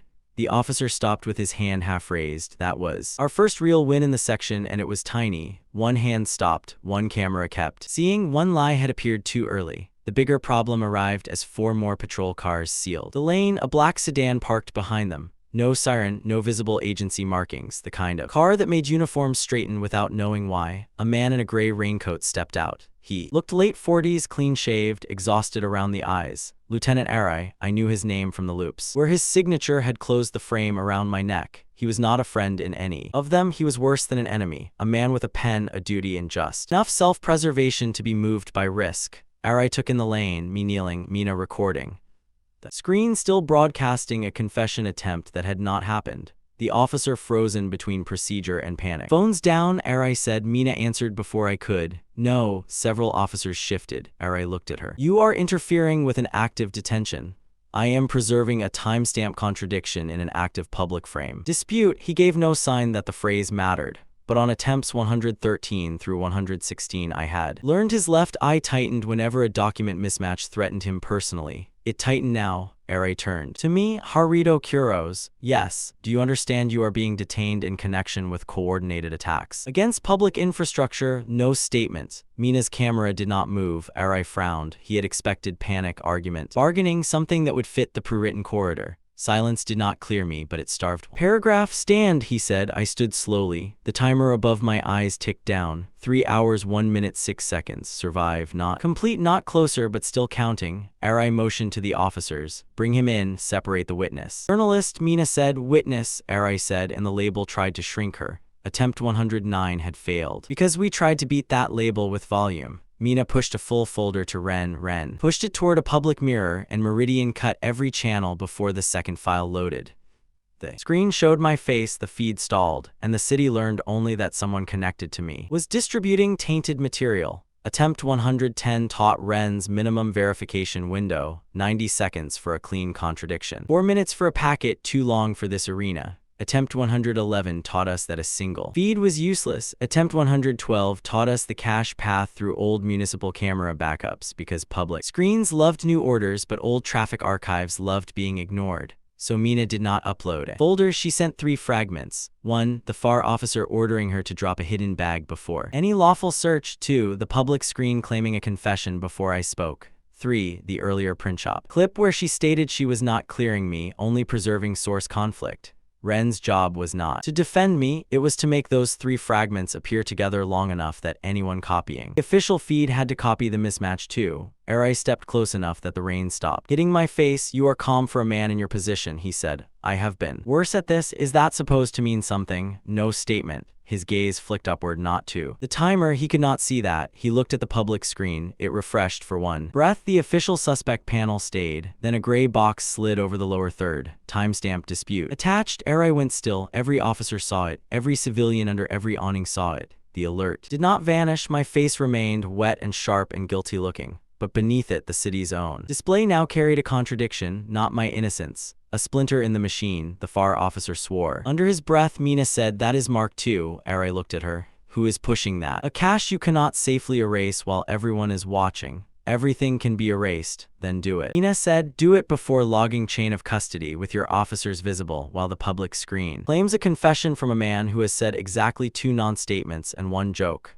I made no joke. I said, you tried. Arai's left eye tightened again. He did not like Mina. He did not believe me, but he believed records could become knives, and one of them was now pointed in more than one direction. Bring them both, he said. Together, camera stays visible until intake. Mina's face did not change, but I felt the shift. In the failed loops, separation had killed. The evidence together was not safety. Together was an opening. The police van smelled like vinyl, wet wool, and old fear. Mina sat across from me, knees braced around the bag she still had not surrendered. An officer watched us through the partition. Arai sat up front, speaking quietly into his phone. Mina leaned back and did not look at me. Tell me what happens inside, she said. Intake camera above the second door has a 3-second audio delay. A clerk in a blue cardigan scans my name before Arai says it. A tablet on the right desk has the report open. It lists voluntary statement pending before anyone asks me to make one.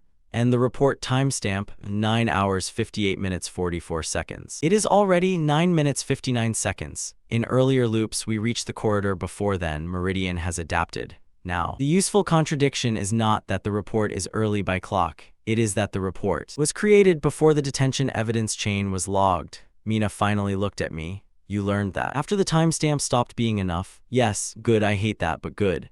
Arai opened the rear door before the van fully settled. Out. The intake corridor was narrower than I remembered and bright than it deserved to be. White panels, yellow floor line, security dome in the ceiling that pretended to look everywhere and actually favored the entry desk. Blue cardigan stood behind the counter. She scanned a tablet, not me, the tablet. Her thumb moved once and a document title flashed before she turned the screen away. Kuro's Harito intake statement draft PDF. Mina saw it too. I knew because she said nothing. Silence had come our shared language for proof. Arai gestured to the desk. Log him. The clerk reached for a scanner. Before scan, Mina said, state whether the statement draft is already open. The clerk froze. Arai's voice sharpened. Miss CEO. Journalist, Mina said, and you are about to decide whether that document existed before custody. The hallway camera rotated a fraction. On attempt 114, that rotation had been the death of the contradiction. I had looked up at it, startled, and the intake feed had been cut under a generic privacy stamp. On attempt 115, I had blocked the lens, proving interference.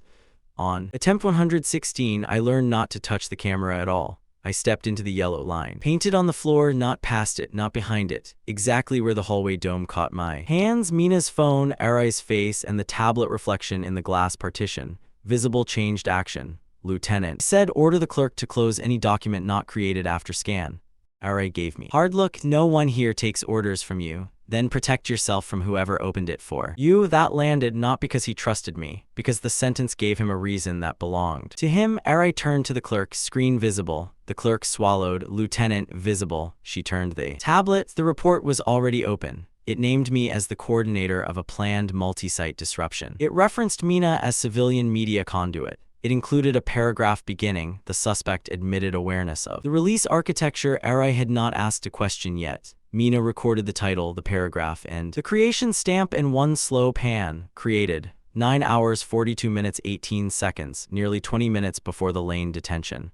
Arai's face became still in the way people become still when they feel a floor move under them. The clerk whispered it came through the secure queue. Which secure queue? Mina asked. The clerk looked at Arai. Arai did not answer her. He looked at the upper corner of the tablet where the source path sat in small gray text. Origin hub / civic intake / priority push. There it was. Not a legend, not a villain speech. A routing tag on a bad document in a bright hallway. New clue. Next pressure. The public screens in the lobby beyond the corridor changed again. Suspect. Transfer authorized. Local review bypassed. Arai saw that too. He said one word I had heard him say in every failed custody loop. No, it had sounded like refusal before. Now I understood it. Was fear. 2 men in dark transit jackets entered from the lobby. Not police, not military.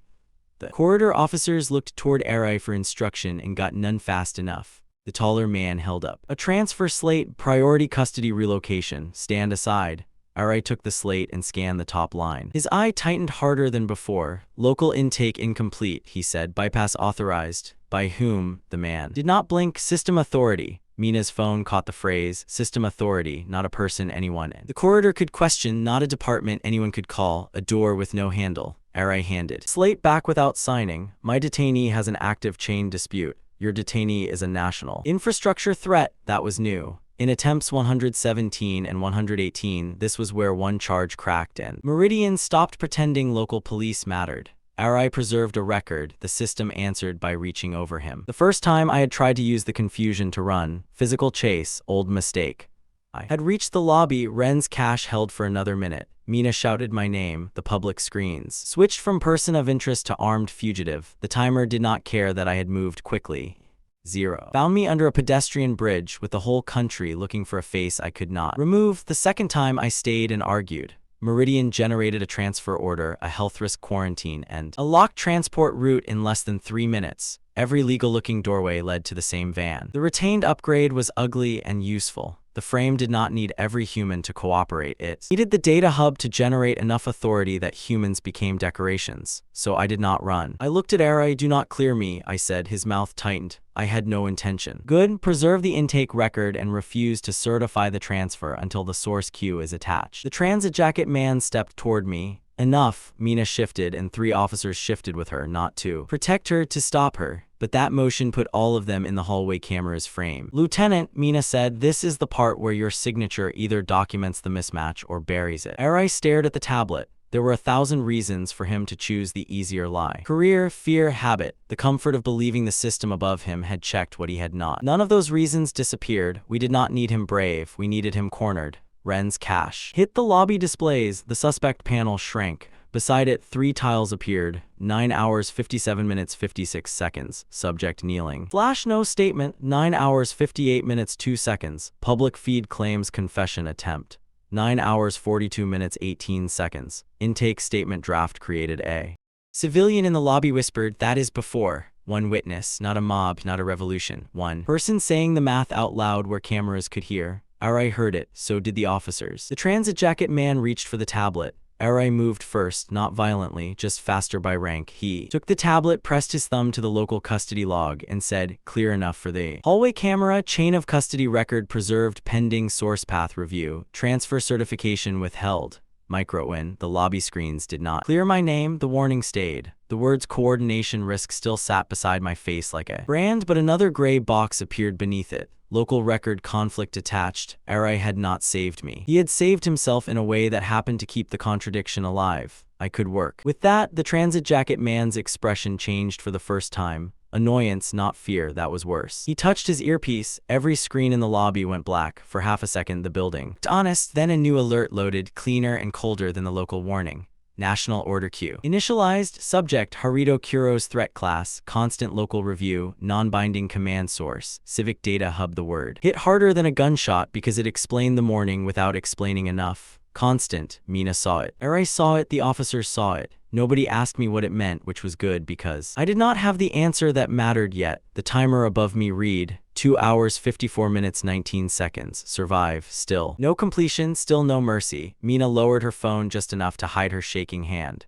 Ren can preserve the local conflict, she said, but not stop the queue. I said, no, the queue is being generated upstream. Origin hub was the dispute room. Civic data hub is the machine issuing consequences. Arai turned toward us slowly. What are you two involved in? The part you can still see, Mina said. The transit jacket men began speaking to the officers, quiet and firm, trying to turn the room back into obedience before the contradiction spread too far. Arai looked at his own preserved record. He looked at the screen, calling his review non-binding. For one breath, I thought he might ask the right question. He asked the useful one instead. How long until that queue finalizes? Mina checked her phone. Ren had sent a trace fragment, not enough to stop anything, enough to make the next route visible. Civic Data Hub, East Municipal Annex / Priority Relay / 14 min. Window 14 minutes to relay lock, Mina said. Arai's face hardened. Not allied, not kind, calculating. If you run from this building, I chase you, he said. I know. If you stay, the transfer takes you. I know that too. Then what exactly are you planning? I looked past him too. The black screens, the reloaded order queue. The city learning my name faster than I could explain. My life running had failed, hiding had failed, surrender had failed, fake death had failed, saving Mina had not ended the frame, it had made the frame reveal the place where it came from. That was the upgrade, not freedom, a target. The only thing that has worked all morning. I said, I am going to be where the system thinks I cannot be, before it finishes deciding who I am. Mina lifted the bag. Arai did not step aside, not yet, but he did. Look at the hallway camera and say, very carefully, detainee remains in local corridor pending record conflict. Then he dropped his voice. Service stair left of evidence intake. It locks from this side in 20 seconds, not friendship, pressure finding a seam. Mina moved first. I followed because she had the evidence and because, after 118 attempts, I had finally learned that surviving the accusation meant letting someone else carry part of the truth. Behind us, the national queue kept building. Ahead of us, the civic data hub waited. The timer counted down. The record-shaped gap was narrow, official, and already closing, which made it the only kind of opening Meridian had not priced yet.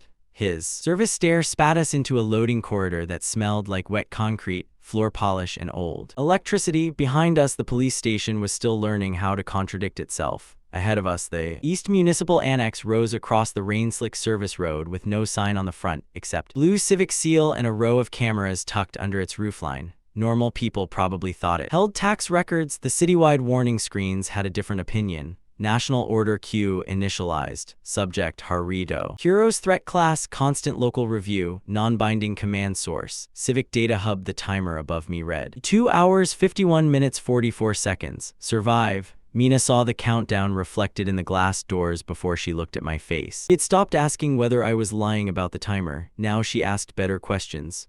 How many times since the station? Yes, not enough. That means more than 5. It means the front door is a lecture the building gives with guns. Her mouth tightened, but she kept walking.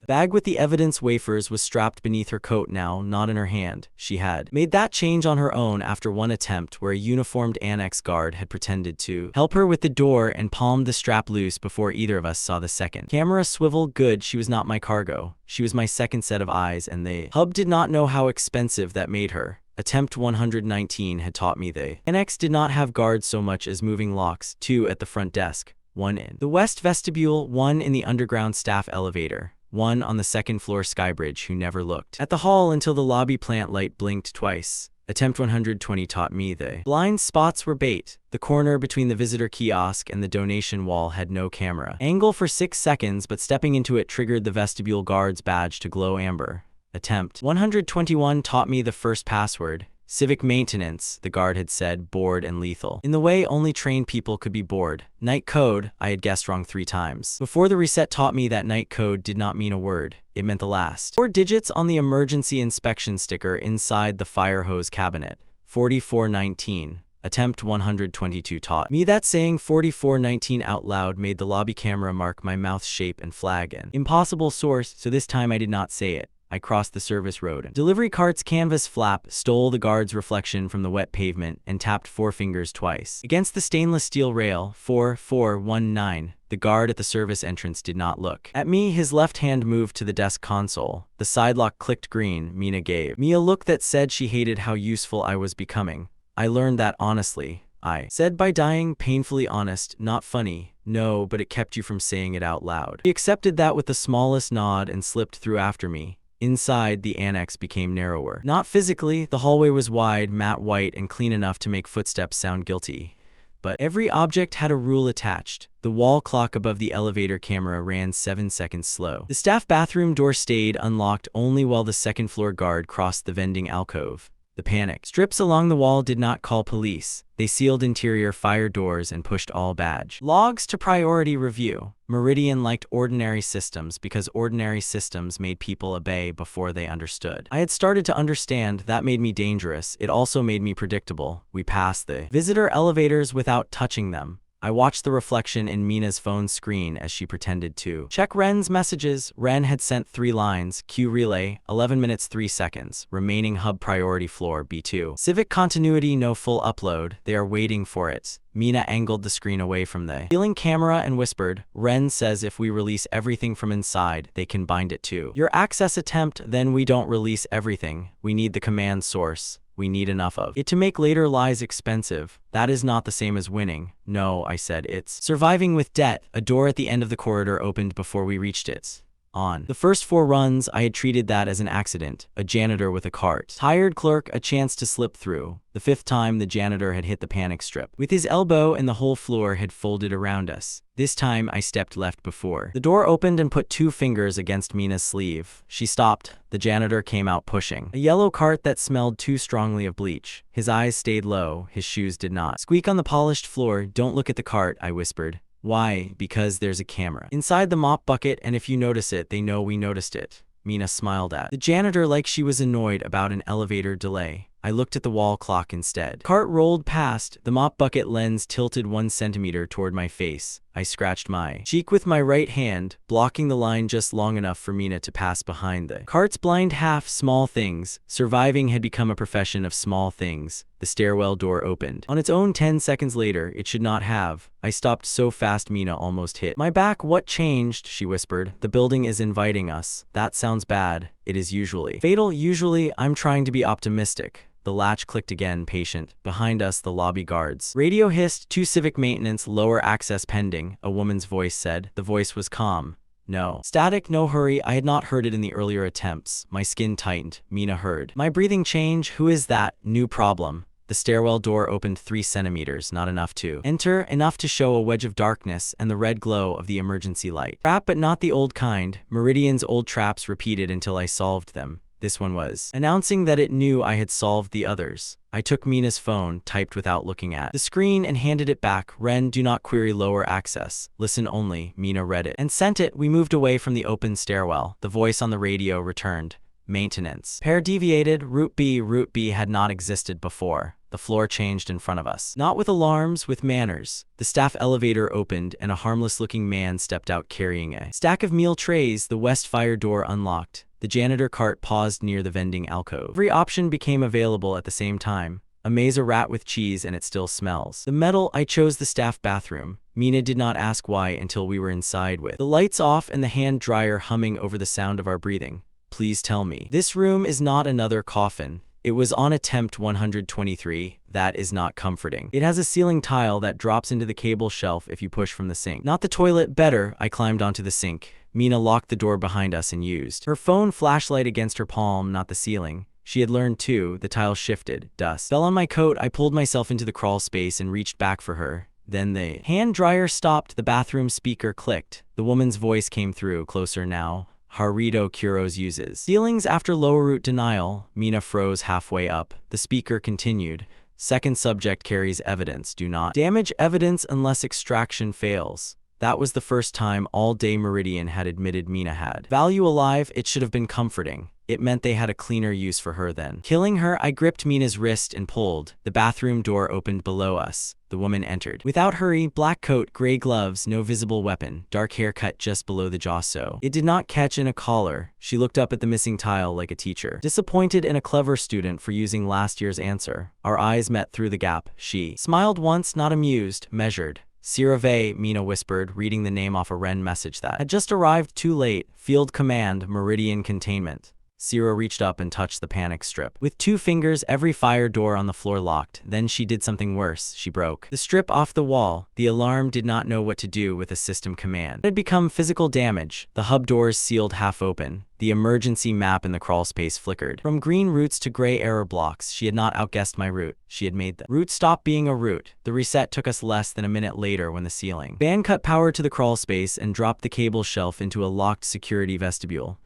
I came back under the rain with the timer at 5 hours and the taste of plaster in my mouth. Attempt 124. I ignored the bathroom and forced the west fire door.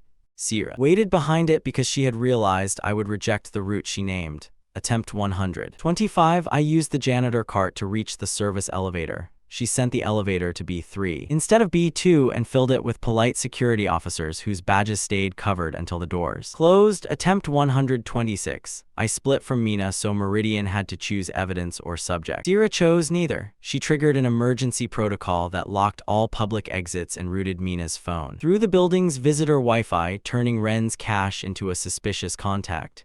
That reset hurt more than the physical ones, not because I lost, because I gave Meridian exactly the story it wanted. Her Kurose, evidence carrier, external technician, coordinated intrusion. Attempt 127 taught me the command authentication pattern. Emergency commands in the hub needed 3 things: a badge, a spoken phrase, and a physical confirmation. From a wall panel that stayed active for 8 seconds after a panic strip fault. The badge could be borrowed, the spoken phrase changed, the physical panel did not. Meridian trusted hardware more than people. That was a habit, and habits were doors. On the final pass through the service entrance, I did not chase the stairwell, elevator, bathroom, or janitor cart. I made the system create the route. For me, the service guard received the silent 4419 tap. Mina passed in the cart's blind half. Mop bucket lens got my blocked cheek. The stairwell invited us. I did not take it. Instead, I pulled the emergency inspection sticker from the fire hose cabinet and stuck it over the panic strips. Status light. Mina stared. That is your plan? No, that is her invitation. The woman's voice came over the radio again. Maintenance pair deviated. Route B. I hit the panic strip before the sentence finished. The annex tried to seal. The sticker confused the strip's optical check for 1 second. Not long enough for the wall panel beside the staff bathroom to wake in emergency confirmation mode. I shoved the guard badge I had lifted 3 resets ago against the plate.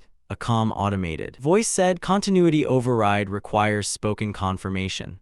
On attempt 127, the phrase had been civic. Continuity intact. Sira would have changed it, so I did not speak. Mina did. Local record conflict. Attached, she said, clear enough for the panel, low enough not to carry into the lobby. The panel hesitated. It was not the right phrase. It was the current system state pulled from Arai's reserved record and the national queue's own label. For half a second, the hub tried to decide whether contradiction was an error or an order. Half a second was my favorite length of miracle. Limited continuity access, granted window, 8 seconds, the staff elevator opened. Not B3, B2, we ran, the elevator dropped like a held breath. Mina braced one hand against the wall and one over the evidence. Under her coat, 8 seconds, she said. Window opens the floor, not the whole system. What happens? When it closes, everyone inside becomes an explanation problem. The elevator doors opened on B2, the Civic Data Hub did not look like a villain's lair. That made it worse. Rows of municipal servers sat behind glass, floor lights marked access lanes. A red line ran along the ceiling toward a secure command room with a matte black door and 2 cameras mounted too low, angled at hands instead of faces. Ren's message appeared on Mina's phone. B2 map partial. Blind aisle server row C. 11 sec between sweeps. Command room needs continuity token. Queue relay, 4 minutes 31 seconds remaining. Ren found us a map. Mina said he found us the part they expected him to find. Do we still use it? Yes, carefully. A guard route crossed ahead of us. 2 guards 18 seconds apart. The first watched faces, the second watched hands. The camera between them swept server row C every 34 seconds. But the reflection on the glass made it look like 11. I had died for that lie. I took Mina's shoulder and moved her one aisle earlier than Ren's map suggested. The camera swept. Empty row C, the guard watching hands turned after it. We crossed behind him through row B. Mina whispered, Ren's map was wrong. Partial, that is a polite word for trap. He sent what he could steal, Meridian salted the rest. We reached the command room door with 3 minutes and 57 seconds before relay lock. The door asked for a continuity token. I had no token. Sierra did. She stepped out from behind the black glass wall to our left, as if the building had exhaled her. This time she wore no smile. Your learning curve is steep, she said. Your compliments need work. You do not understand the compliment. Then I'm lucky. Mina shifted slightly behind me, not hiding, positioning. She angled her phone down at the floor reflection, trying to catch Sierra without raising the device. Sierra noticed. Of course she noticed. "See, Mina," she said, "you are being kept alive. Because review integrity matters, do not mistake that for protection."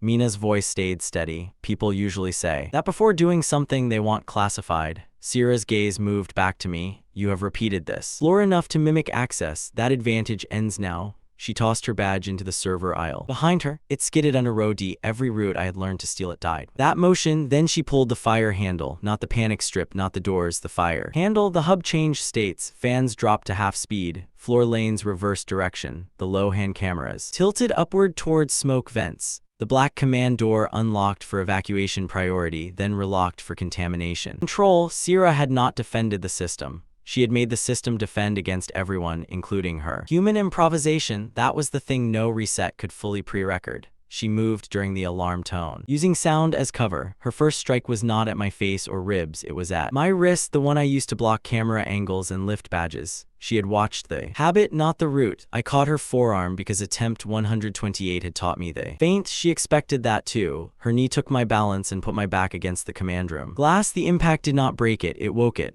The black door display flared. Unauthorized subject. Contact threat class constant. Escalate relay. Mina moved before I could tell her not to. She threw the evidence bag, not at Sierra, at the floor camera. The bag landed open, scattering one dirty wafer, one clean wafer case, and 3 worthless metal spacers across the lens path. The camera could not look away without losing evidence chain contact. It froze in prioritization conflict. Mina had learned the building's weakness in real time. Sierra saw it and recalculated. For the first time, she looked irritated. Do not put her in the record, Sierra said to me. She put herself there. That is not bravery, it is contamination. That sounds like something your employer says right before disposing of witnesses. Her jaw shifted, tiny, almost nothing there, not fear, not doubt, a pressure point. Attempt 129 had taught me Sierra hated waste. Attempt 130 had taught me she hated being lied to by her own command channel more. So I used the only weapon that had kept working all day, a contradiction. Why did the order say recover Mina's evidence intact? I asked. Sierra stepped in to shut me down. I did not fight her. I angled my fall and slammed my palm against the command door's emergency contact panel. The glass display read my threat tag, Mina's scattered evidence, Arai's local record conflict, and the active fire protocol in one ugly stack. Continuity token requested. Field command override present. SV/active. Sierra's badge was under row D, but her field command override was active in the room because she had pulled the fire handle. Her own improvisation had become the key. Confirm, I said. She stopped. Mina crouched near the scattered evidence and did not touch it. Smart. Any touch would make the dirty wafer look planted. Sierra's eyes moved from the display to me. Gasp. You want me to open the door? No, I said. I want you to ask why your command channel is willing to burn evidence, subject, and field lead to keep that door shut. Field leads are replaceable. You already knew that. She said nothing. I pressed my bruised wrist harder to the panel. Then ask why the door needs your override while the queue is already national. Ask why the subject is tagged constant, not suspect. Ask why Mina is evidence integrity until she sees too much. Ask why the system waited for you to improvise before it started accelerating. The display changed. Relay lock 1 minute 12 seconds. Command source transfer ready. Disposal authority. Field local after extraction. Sierra read the last line. So did Mina. Disposal authority not for me, for the field local assets after extraction. Sierra's face did not soften. That would have been too easy and too false. Her hand moved to the panel. 1 minute, she said. It was not alliance, it was professional offense. Her palm hit the confirmation plate. Limited command access, granted window, 60 seconds. The command room opened. Mina scooped only the clean wafer case and left the dirty wafer on the floor. And camera view, double-edged evidence stayed useful because it stayed witnessed. We entered the room together. Sierra followed. Not beside us, not behind us, at an angle where she could stop either of us if she changed her mind. The command room had 4 terminals, no chairs, and a wall-sized status board, showing the city as a grid of obedience. Police, transit, hospitals, cameras, emergency alerts, transfer orders, not total control, worse, enough control at the exact moments when ordinary people trusted a system to be ordinary. The national queue pulsed at the center. Subject, Harito Kurose threat class, constant relay lock, 47 seconds. Mina connected her phone by cable instead of wireless. Ren had probably screamed that instruction at her. In a text I did not see, need command source string, she said, not full control, just the source path and queue seed. Sierra said, you cannot download that without authentication. I'm not downloading it. Mina's fingers moved. I'm making it disagree with itself where Ren can cache it. I opened terminal that had my name on it. That was a mistake. It was also unavoidable. The file did not ask for a password. It recognized the threat tag over my head before my fingers touched the keys. Kurose Harito classification, constant status, active anomaly associated family node, restricted priority handler. Kurose memory integrity, partial. The room narrowed, not like fear, like remembering the shape of a locked door from the other side. For 1 second I was not in the data hub. I was standing in a white room with an older man's voice behind me saying, again, Harito. You always survive longer when you stop asking to be spared. A cup of cold tea sat on metal table. My own hand was younger. There was blood on the sleeve, but not enough to explain the exhaustion in my bones. Then the hub returned. Mina was saying my name. Sierra was watching me with a new expression I did not like because it was not tactical. Recognition. Who is Kurose? Mina asked. I stared at the screen. My last name sat inside the handler field like a joke told by someone cruel enough to wait years for the laugh. I don't know, I said. That answer felt true. It also felt incomplete enough to hurt. The real lock hit 20 seconds. Sierra reached past me and killed 2 command processes with a speed that said she had used this room before and hated that I now knew it. You have limited command access, she said. Use it or stare at your ghost later. I moved, not cleanly, not calmly. The memory shard had taken something with it when it left. My hands shook once before I forced them still. I did not cancel the national queue. The system would have rejected that and marked the attempt as hostile confirmation. I changed its dependency. Arai's preserved local record conflict became a required review node. Mina's timestamp contradiction became a hold condition. Ren's cache string became an external verification pointer. Sierra's field override became a second source dispute instead of a clean authorization. The queue did not die, it stumbled. Relay lock, pause status, conflicted authority command access window expired. Mina exhaled once. Sharp and disbelieving. Ren has it, she said. Not enough to clear you, enough to prove they issued the contradiction and tried to root around it. The timer above me read, 2 hours 36 minutes 8 seconds. Survive. Still counting. The command room lights went red. Sierra stepped back from us. Her face had closed again. This does not make us allies, she said. I didn't think your employment package included friendship. It includes recovery protocols you have not seen. Then I will learn them badly at first. For half a second I thought she might smile. She did not. A terminal behind me activated without touch. The screen filled with one line of text. Harito, stop borrowing small doors. Mina went still. Sierra went still in a different way, like a weapon hearing its owner's voice through the wall. The next line appeared, you found one of your files, not the first. My mouth went dry. The terminal opened an audio channel. A man spoke through the hub speakers, calm, older, intimate enough to make my skin reject the sound before my mind could place it.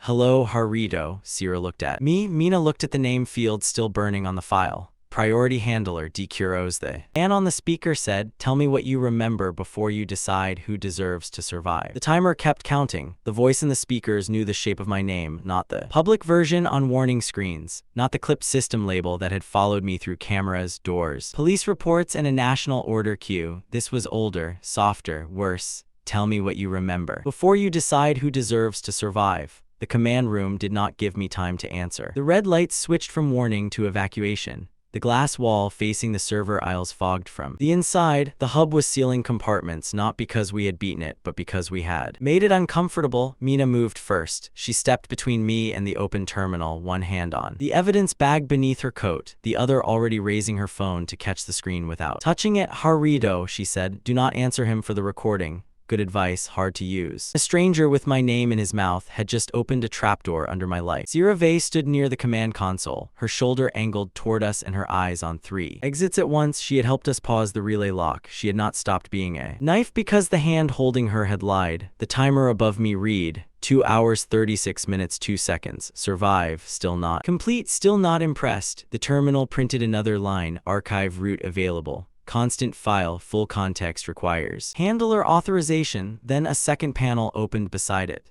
Priority handler, Harito Kurose's relationship node, restricted family. My lungs forgot the room for one beat. Mina saw it too. She did not say father. She did not say anything soft. She did what she always did when the truth arrived, poisoned. Screen captured, she said. Clean copy separate from audio. I am not letting his voice become the evidence. Harito laughed through the speakers, one breath almost fond. You always choose the person who puts between you and pain. Sira's eyes flicked to me. I gave her nothing, or I tried. 2. My face had already become evidence against me. The archive door unlocked behind the command consoles. With a sound like a throat clearing, attempt 133 taught me what not to open. The obvious files sat at the front of the archive menu, named with the kind of cruelty systems used when they wanted a human hand to make their choice look voluntary.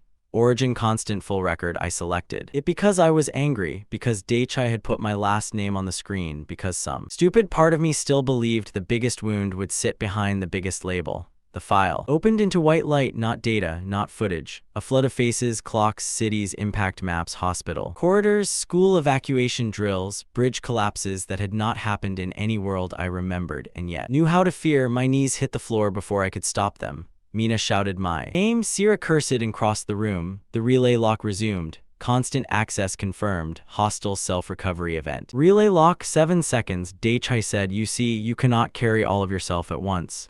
7 seconds. Later, the city decided I should not carry anything. The reset took me back to 5 hours. The next time, I did not open the biggest file. That was the first retained upgrade of the archive. Meridian did not hide truth behind locks. It hid truth behind hunger. By attempt 135, I knew the decoy pattern. Large labels opened punishment. Clean names resumed the queue. Anything marked full, origin, mercy, or necessary loaded too fast because it had already been staged for me. Real things were slower. Real things wore damage. So when Harito opened the channel again and said, tell me what you remember, I looked below the archive menu instead of at it. There was a dead corner on the terminal's lower right where the cursor hesitated for a quarter second after every warning refresh, not a visual glitch, a path. I tapped it twice, waited for the server fan to stutter, then tapped the old service key Sira had used earlier when she killed the command gasp. Processes, she turned her head. I did not show you that. You used it where I could see it. That is not the same thing. It is when I have died enough to make manners inefficient. Her mouth did not move. Her eyes almost did. The archive menu changed. Maintenance media. Cache unindexed / cold storage recorded by Kurose. Mina's breath caught, but her hand stayed steady. On the phone, Daichai's voice lost its warmth for half a second. Small doors, he said. You listened. The archive door behind us opened fully.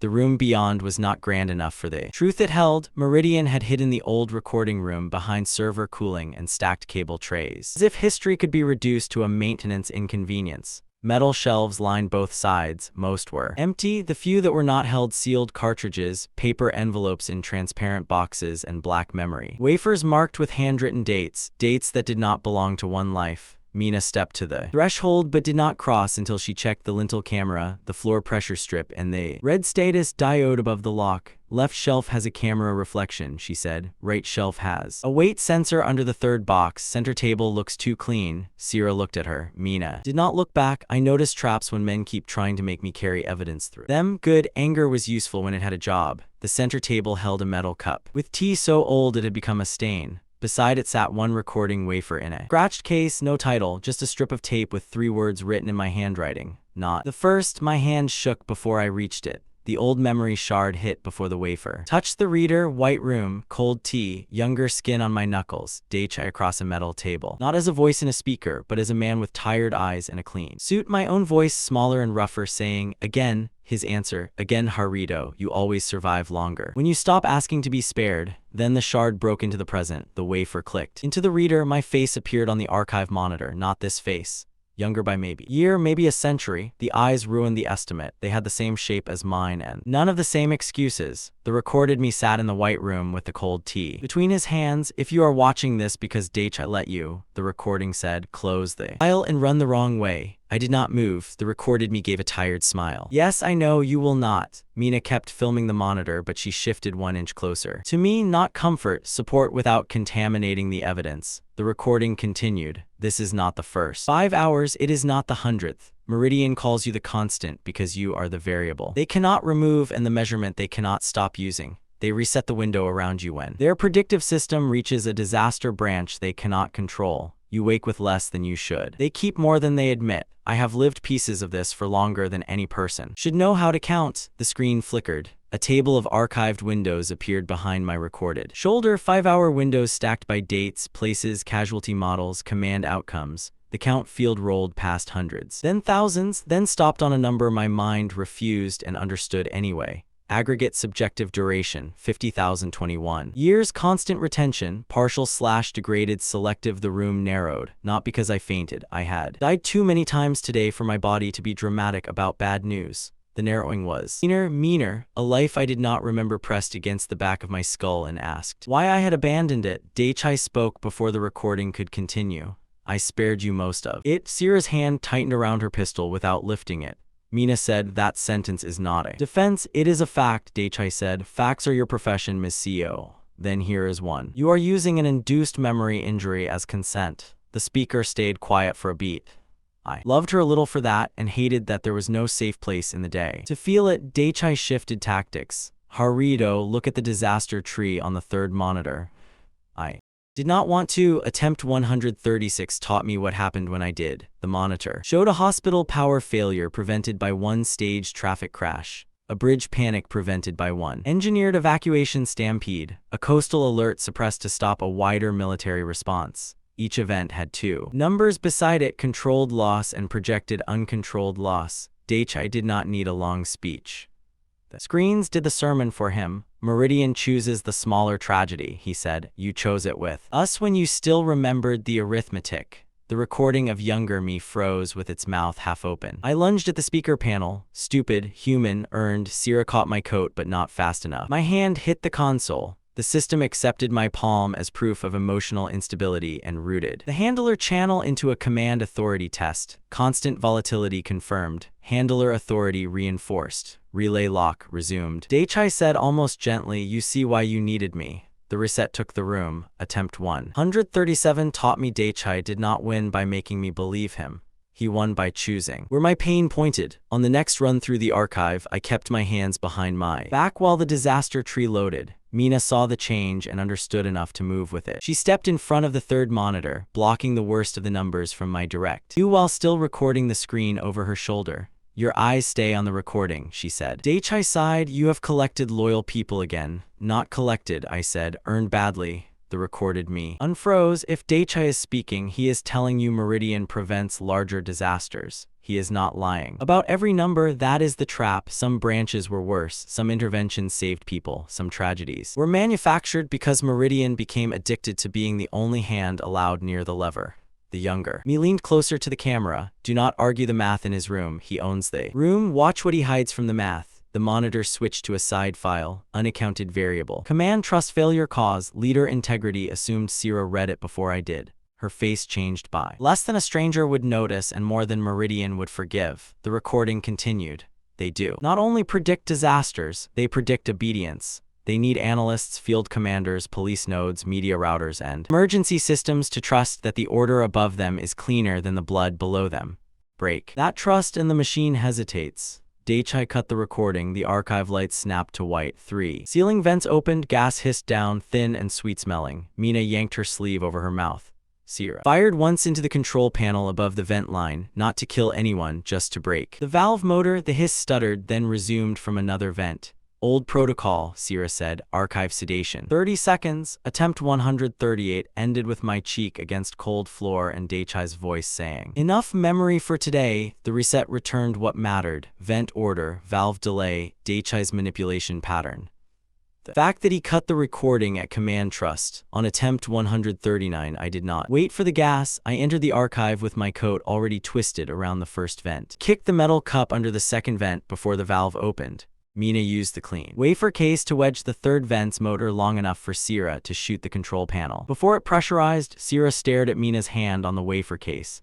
Evidence discipline, Mina said. This case is empty. I did not ask. You looked offended. I am professionally offended. Later, I said. Assuming there is a later, Sierra said, and angled her gun toward the speaker panel as Daichi reopened the channel. His face appeared this time. A live video window, older than the shard, silver. At the temples, calm enough to look cruel even before he spoke. Daichi Kurose, the name sat in me like a door I had kept walking past. The system filled the screen around him with authentication marks. Handler Daichi Kurose family node, father primary constant oversight. There it was. Not a guess, not a wound I had invented from a shared name. Father, nothing in me rose to meet it. No childhood memory, no warmth. Only absence shaped like a person who had been using it as a handle. Daichi watched my face. You feel the lack, he said. That is the mercy I gave you. My rejection came out before I could make it clever. No, that is the theft. The room held still around the words. Daichi's eyes hardened. You asked me to keep you functional. Show me. He did, not with a confession, with the next file he forced onto the screen, a consent form, my signature, then another, then 100 variations, handwriting breaking down across years I did not remember. Some looked steady, some looked like they had been written after sleep deprivation, some were just initials beside a blank authorization statement. Several were rejected by Meridian's own system. For coercion risk, Mina's voice was low. That is not clean consent. Daichi ignored her. You begged me not to let the failures stay. You begged me to make use of what remained. Every time you discovered the scale, you broke. Every time you broke, people died in the next branch. The words hit where he aimed them. For one dangerous second, I wanted the whole archive to burn. I wanted his face close enough to strike. I wanted a simple shape for justice.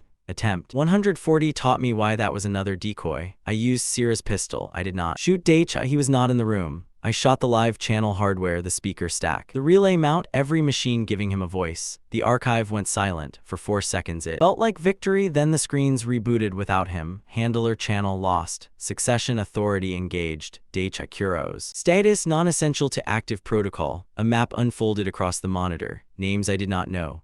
Nodes I had not reached, regional directors, emergency compliance leads, media routing trustees, field disposal authorities.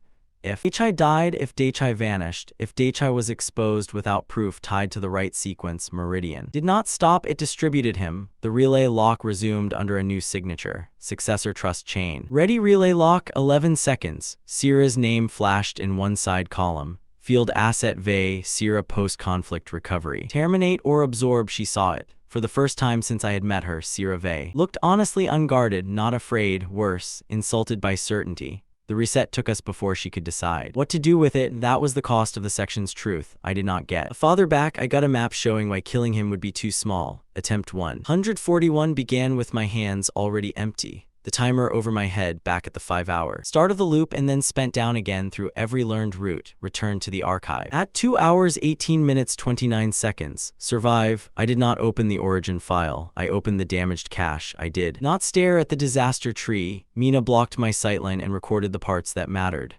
I did not hit the panel when Daichi called controlled tragedy mercy. I let the old recording run. When the gas vents opened, my coat was already in the first one, the cup already under. Second, Mina's empty wafer case already bracing the third, and Sierra's shot already cracking the valve. Before the room believed it had surprised us. When Daichi put the father tag on screen, I did not ask him for memory. He wanted that. He wanted me small, searching his face for a childhood he could edit. I looked at the succession map instead. Ms. CEO, Sierra said quiet. Mina moved the phone without looking away from the evidence pane. What? Your recording angle misses the lower right column. Mina adjusted by 2 inches. The lower right column showed Sierra's disposal protocol again. Tied to Daichi's handler signature and the successor trust chain. Mina's eyebrows lifted once. Captured, Sierra said. Nothing. Daichi noticed the exchange. Of course he did. Sierra, he said, step away from the archive table. Her spine straightened. On whose authority? Mine. Your file lists me as recoverable waste. Your file lists all of us according to use. That was not an answer. Good, not converted, not loyal. Just offended in the right direction at the right second. Daichi turned back to me. You think you can make my people doubt me because you found an ugly line in a contingency table? No, I said, I think your people already doubt you. I found where you have been charging them not to. The old recording of me kept playing behind us.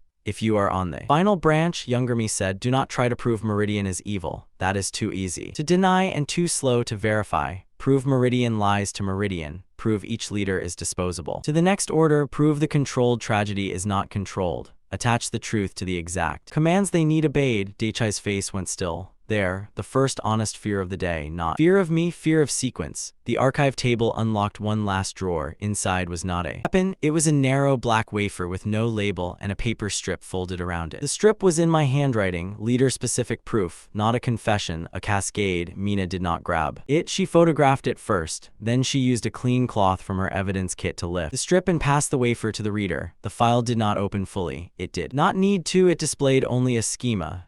Final cascade sequence, 1 Arai local record conflict 2. Mina timestamp / clean dirty split 3. Ren external cache confirmation 4. Sierra field disposal authority 5. Succession. Map 6. Daichai handler contradiction 7. Command trust fracture then. Execution requires live order window. Relay pause. Will expire. Survive condition still incomplete. The hub lights pulsed again. Somewhere outside the archive, systems were repairing the hesitation we had created. The national order queue had not forgotten me. The public frame still owned my face. Arai was 1 record away from being buried. Ren had proof that could be poisoned if sent wrong. Mina was standing in the center of a room designed to turn truth into bait. Sierra was reading the line that said her loyalty ended in a disposal protocol. And Daichai Kurose, my father or the man wearing that authority, was still alive behind a channel that did not need his body to continue. He looked at me through the screen. You do not have time to save everyone. I thought about 50,000 years I could not remember. I thought about signatures that might not have been consent. I thought about every controlled tragedy Meridian had made small enough to excuse. My answer was short because the room was already moving.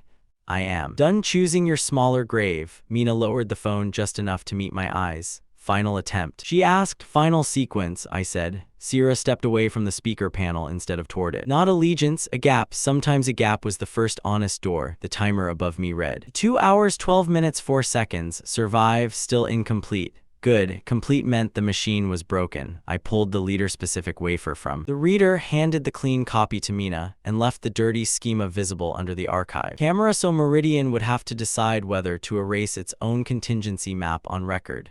Daichai said my name once more. I did not turn. Every loop pointed forward now. Arai's record, Mina's split evidence, Ren's cache, Sierra's disposal line, the succession map, Daichai's handler contradiction, my old self's warning. Not revenge, not confession. A cascade. The relay pause started dying before we reached the service corridor. Not all at once. Meridian was too careful for drama. The hub repaired itself in pieces. First, the lights stopped pulsing, then the archive door tried to relock, then the emergency speakers clicked from Daichai's private channel back to municipal authority. The timer above me read, 2 hours 11 minutes 39 seconds. Survive, still counting. Still unfinished. Mina walked on my left with the clean wafer sealed in one evidence sleeve and the dirty schema footage isolated on a second device.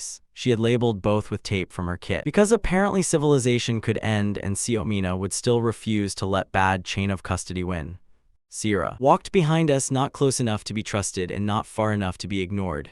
Her pistol stayed lowered, her eyes did not. Daichai's voice followed through the ceiling. Final attempts make people sentimental. It is how they waste them. I kept moving. The black wafer in Mina's sleeve held the sequence: Arai, Mina, Ren, Sierra, succession, Daichai, command trust. 7 steps that had to happen during a live order window, not before and not after. The first time I tried it, I did what desperate people do when they have proof. I let Mina broadcast too much. Attempt 142 lasted 11 minutes. We reached the civic broadcast desk 2 floors above the archive. The room had 3 glass booths, a dead municipal logo on the far wall, and a public alert console. Still warm from the report that had turned my face into a citywide warning. Mina split the evidence, but I rushed the timing. Clean clips went first. Arai's local conflict, the hub source timestamp, Daichai's handler tag, dirty schema followed too close behind because I wanted people to understand. Meridian did not need people to understand, it needed them confused. The public screens outside switched from my wanted notice to Mina's broadcast for 9 seconds. Then the dirty schema cross-contaminated the clean feed. A red banner appeared under every clip. Hostile evidence fabrication detected. Subject associates attempting mass panic release.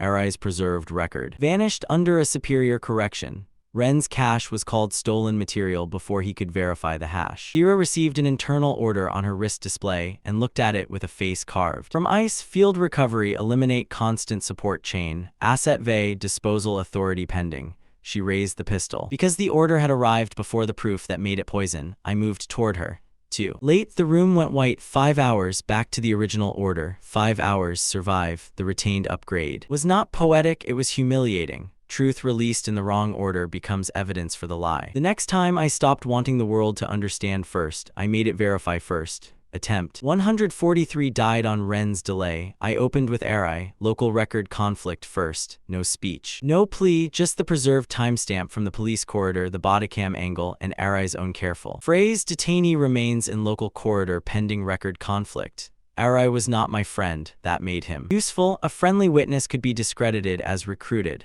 A hostile records officer preserving an inconvenient local fact was harder to sand down. For one breath, the city warning stuttered. Mina released only clean timestamp split next. My face in the local corridor at the same second. The national report claimed I had crossed an external bridge camera with a weapon I had never touched. Clean file. Dirty file displayed side by side, never allowed to merge. Then Ren's external cache was supposed to confirm the hub source hash from outside Meridian's network. Ren answered 4 seconds late. 4 seconds was enough for Meridian to poison the waiting space. The hub inserted a false cache path between Mina's timestamp and Ren's response. By the time Ren sent the confirmation, the public feed already carried 2 possible external sources, 1 real, 1 manufactured. Everyone who wanted an excuse had one.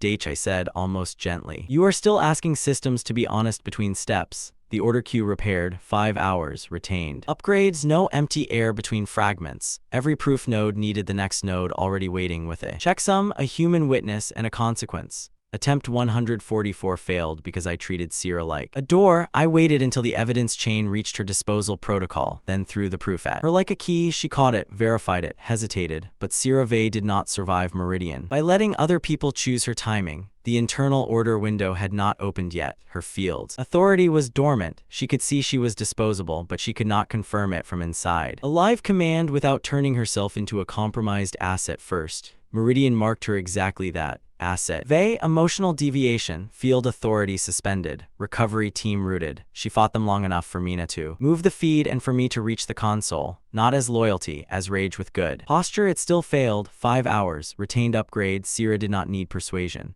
She needed a command to betray her in a way her own authority could verify. Attempt 145 failed. The leaders, I sent the succession map too broadly. Every command node saw the same proof. At the same time, who replaced whom, who absorbed whose division, who became blamable if the control tragedy became uncontrolled. For half a minute, Meridian fractured. Then Daichai gave them a common fear. Constant is forcing a hostile disclosure cascade, he said. Sign together or fall separately. Together, that was the mistake. I had handed them a room to stand in. They chose the ceiling over the floor. 5 hours, retained upgrade. Leaders do not abandon a lie because it is ugly. They abandon it when they believe the next person already has. By attempt 146, the final attempt stopped feeling like courage. It felt like laying track in front of a train. The timer read 2 hours 11 minutes 39 seconds. Survive. Again, Mina watched my face as the relay repaired in the ceiling. How many? She asked. Enough to stop broadcasting like a confession. Good, I hate confessions. Sierra's eyes narrowed. She heard the difference in us, not the words, the lack of surprise. You have already tried this corridor. She said, yes. Did I shoot you? Once. Did I regret it? Professionally. That almost got the corner of her mouth. Almost. The service corridor ended at a security shutter. In the first final attempts, I had burned 30 seconds fighting it. Now I stopped 3 steps early and kicked the lower inspection plate before the shutter locked. The panel bounced open. I pulled the manual release, held it for exactly 2 pulses, then let go. The shutter rose to shoulder height and jammed. Sierra looked at the opening. That release should crush the plate if mishandled. It did. Mina ducked through. First because she had the evidence and because I had learned, very late in 50,000 stolen years, that being central was not the same as being necessary. The civic broadcast room was quiet. When we entered, quiet meant monitored. 3 booths, 1 console, 6 wall screens, 2 cameras with municipal seals, 1 private command screen pretending to be off. A dead public alert chair with a bloodless groove worn into the armrest by thousands of bored hands.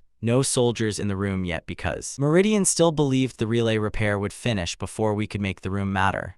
I moved to the console and did not log in. Logging in made me the source. Source could be poisoned. I opened the public correction form Arai had preserved by refusing to step aside in Section 4's corridor. His record still lived in a local evidence partition, ugly and stubborn and too small for national systems to delete without admitting they were deleting local police chain. I did not ask Arai for help. I sent him a conflict request with his own phrase attached. Local record conflict. Attached request preserve original bodycam hash during national override. Arai answered in 11 seconds. The first attempts had taught me he answered faster when not forced to like me. Local record preserved. Officer Arai. Subject status disputed. No clearance granted. No transfer authorized. Not free. Enough. Mina was already at booth 2. She connected her phone to the broadcast chain with a clean cable from her evidence kit. Not the hub cable, not the console port Meridian expected. She had the clean wafer in it. Sleeve on the desk, the dirty schema device on the other side of a white strip of tape. Clean dirty split live, she said.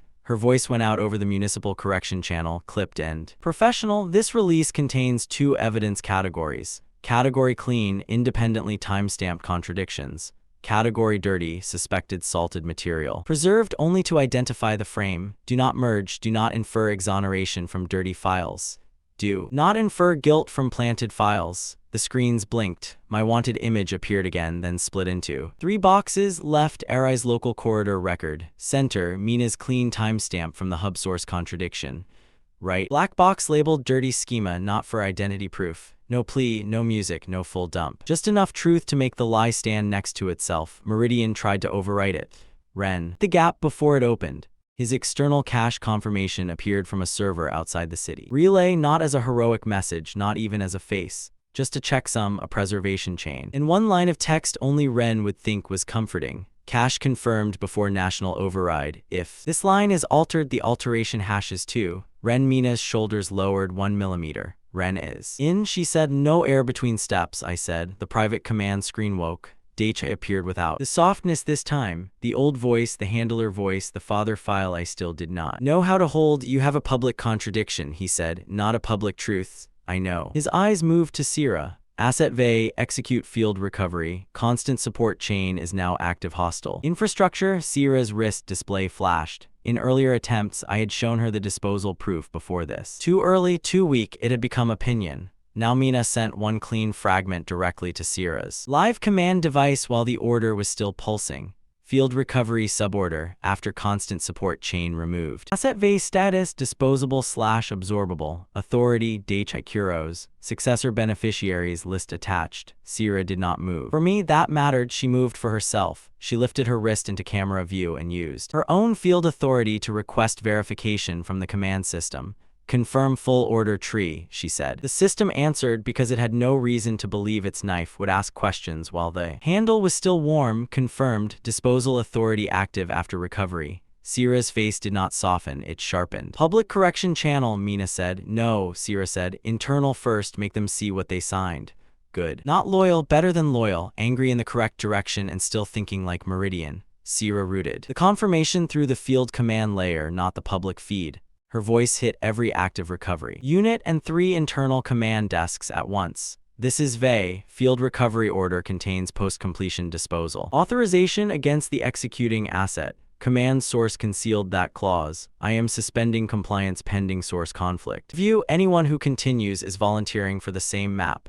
Meridian's response came in less than a second. Asset VE compromised. Secondary field team assume. Mina released the succession map before the sentence finished. Not to the public, to the secondary field team, to the leaders behind them, to the command accounts whose obedience depended on believing they were above the waistline. The map did not say Meridian was evil, it said Meridian had already priced its believers. Unit heads saw which successor received their authority if they followed Daichi's current order and died in the cleanup.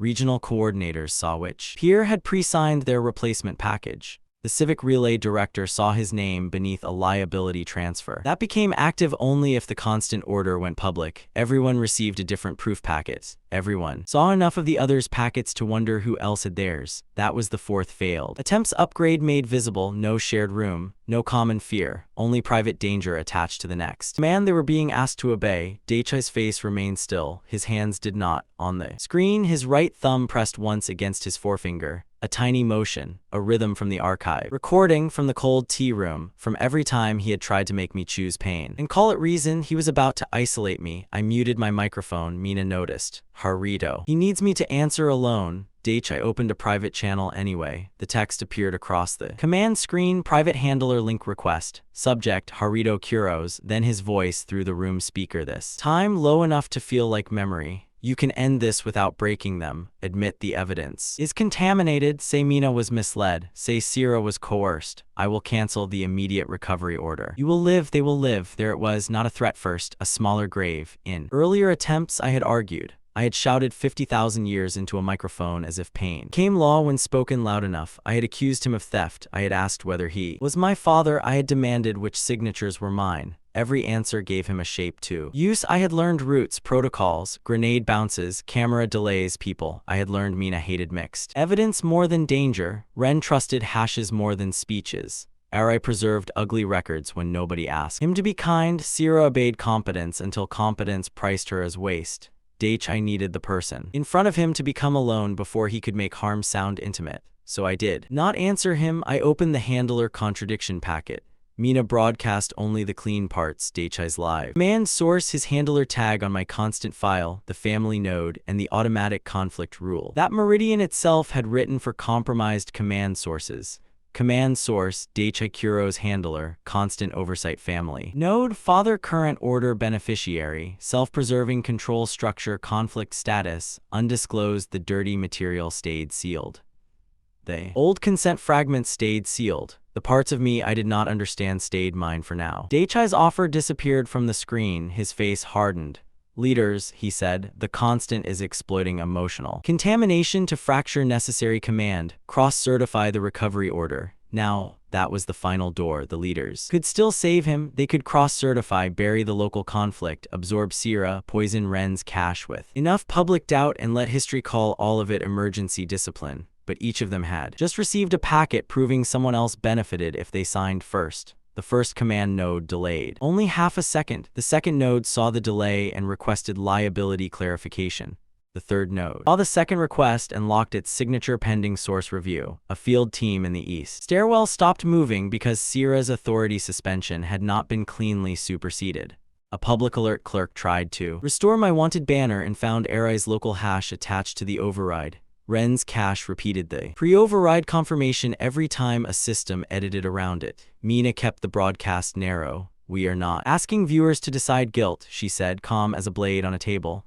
We are preserving contradictions that officials attempted to erase while issuing lethal authority. Review the clean chain. Quarantine the dirty chain. Do not merge them. Daichai tried one more command, not to the leaders, to me. Harito. Look at me, I did, that was safe now, not painless, safe. He had my face around the eyes, or I had his. The distinction felt like another trap. You think this is survival? I asked. You have bought yourself witnesses. Witnesses die, systems heal, disasters return. In a year when you remember what you helped prevent, you will understand why you begged me to take memory from sad. There was the missing knife, not the kill order, the next wound. Mina looked at me, but she did not interrupt. Good. She knew the difference between evidence and a person deciding what not to give away. I unmuted the microphone. Maybe, I said. Daichai's eyes changed. He expected more. I gave him less, but not today. Then I triggered the final command trust packet. It was not a confession. It was not an accusation. It was Meridian language turned back on Meridian's own throat. Active recovery order requires 1. Unconflicted source 2. Cross-certified command trust 3. Non-poison public frame 4. Field compliance 5. Succession liability acceptance current status 1. Source conflicted 2. Command trust fractured 3. Public frame disputed 4. Field compliance suspended 5. Succession liability rejected order state unenforceable. Daichai overrode it. Of course he did. For one breath the screen obeyed him. Then the override asked for cross-certification. No one signed. The room did not explode. No heroic alarm declared morality restored. The city did not suddenly love me. It only stopped being able to kill me cleanly. That was enough. On the public screens, my wanted notice collapsed into a gray legal block. Subject status, identity and command source conflict.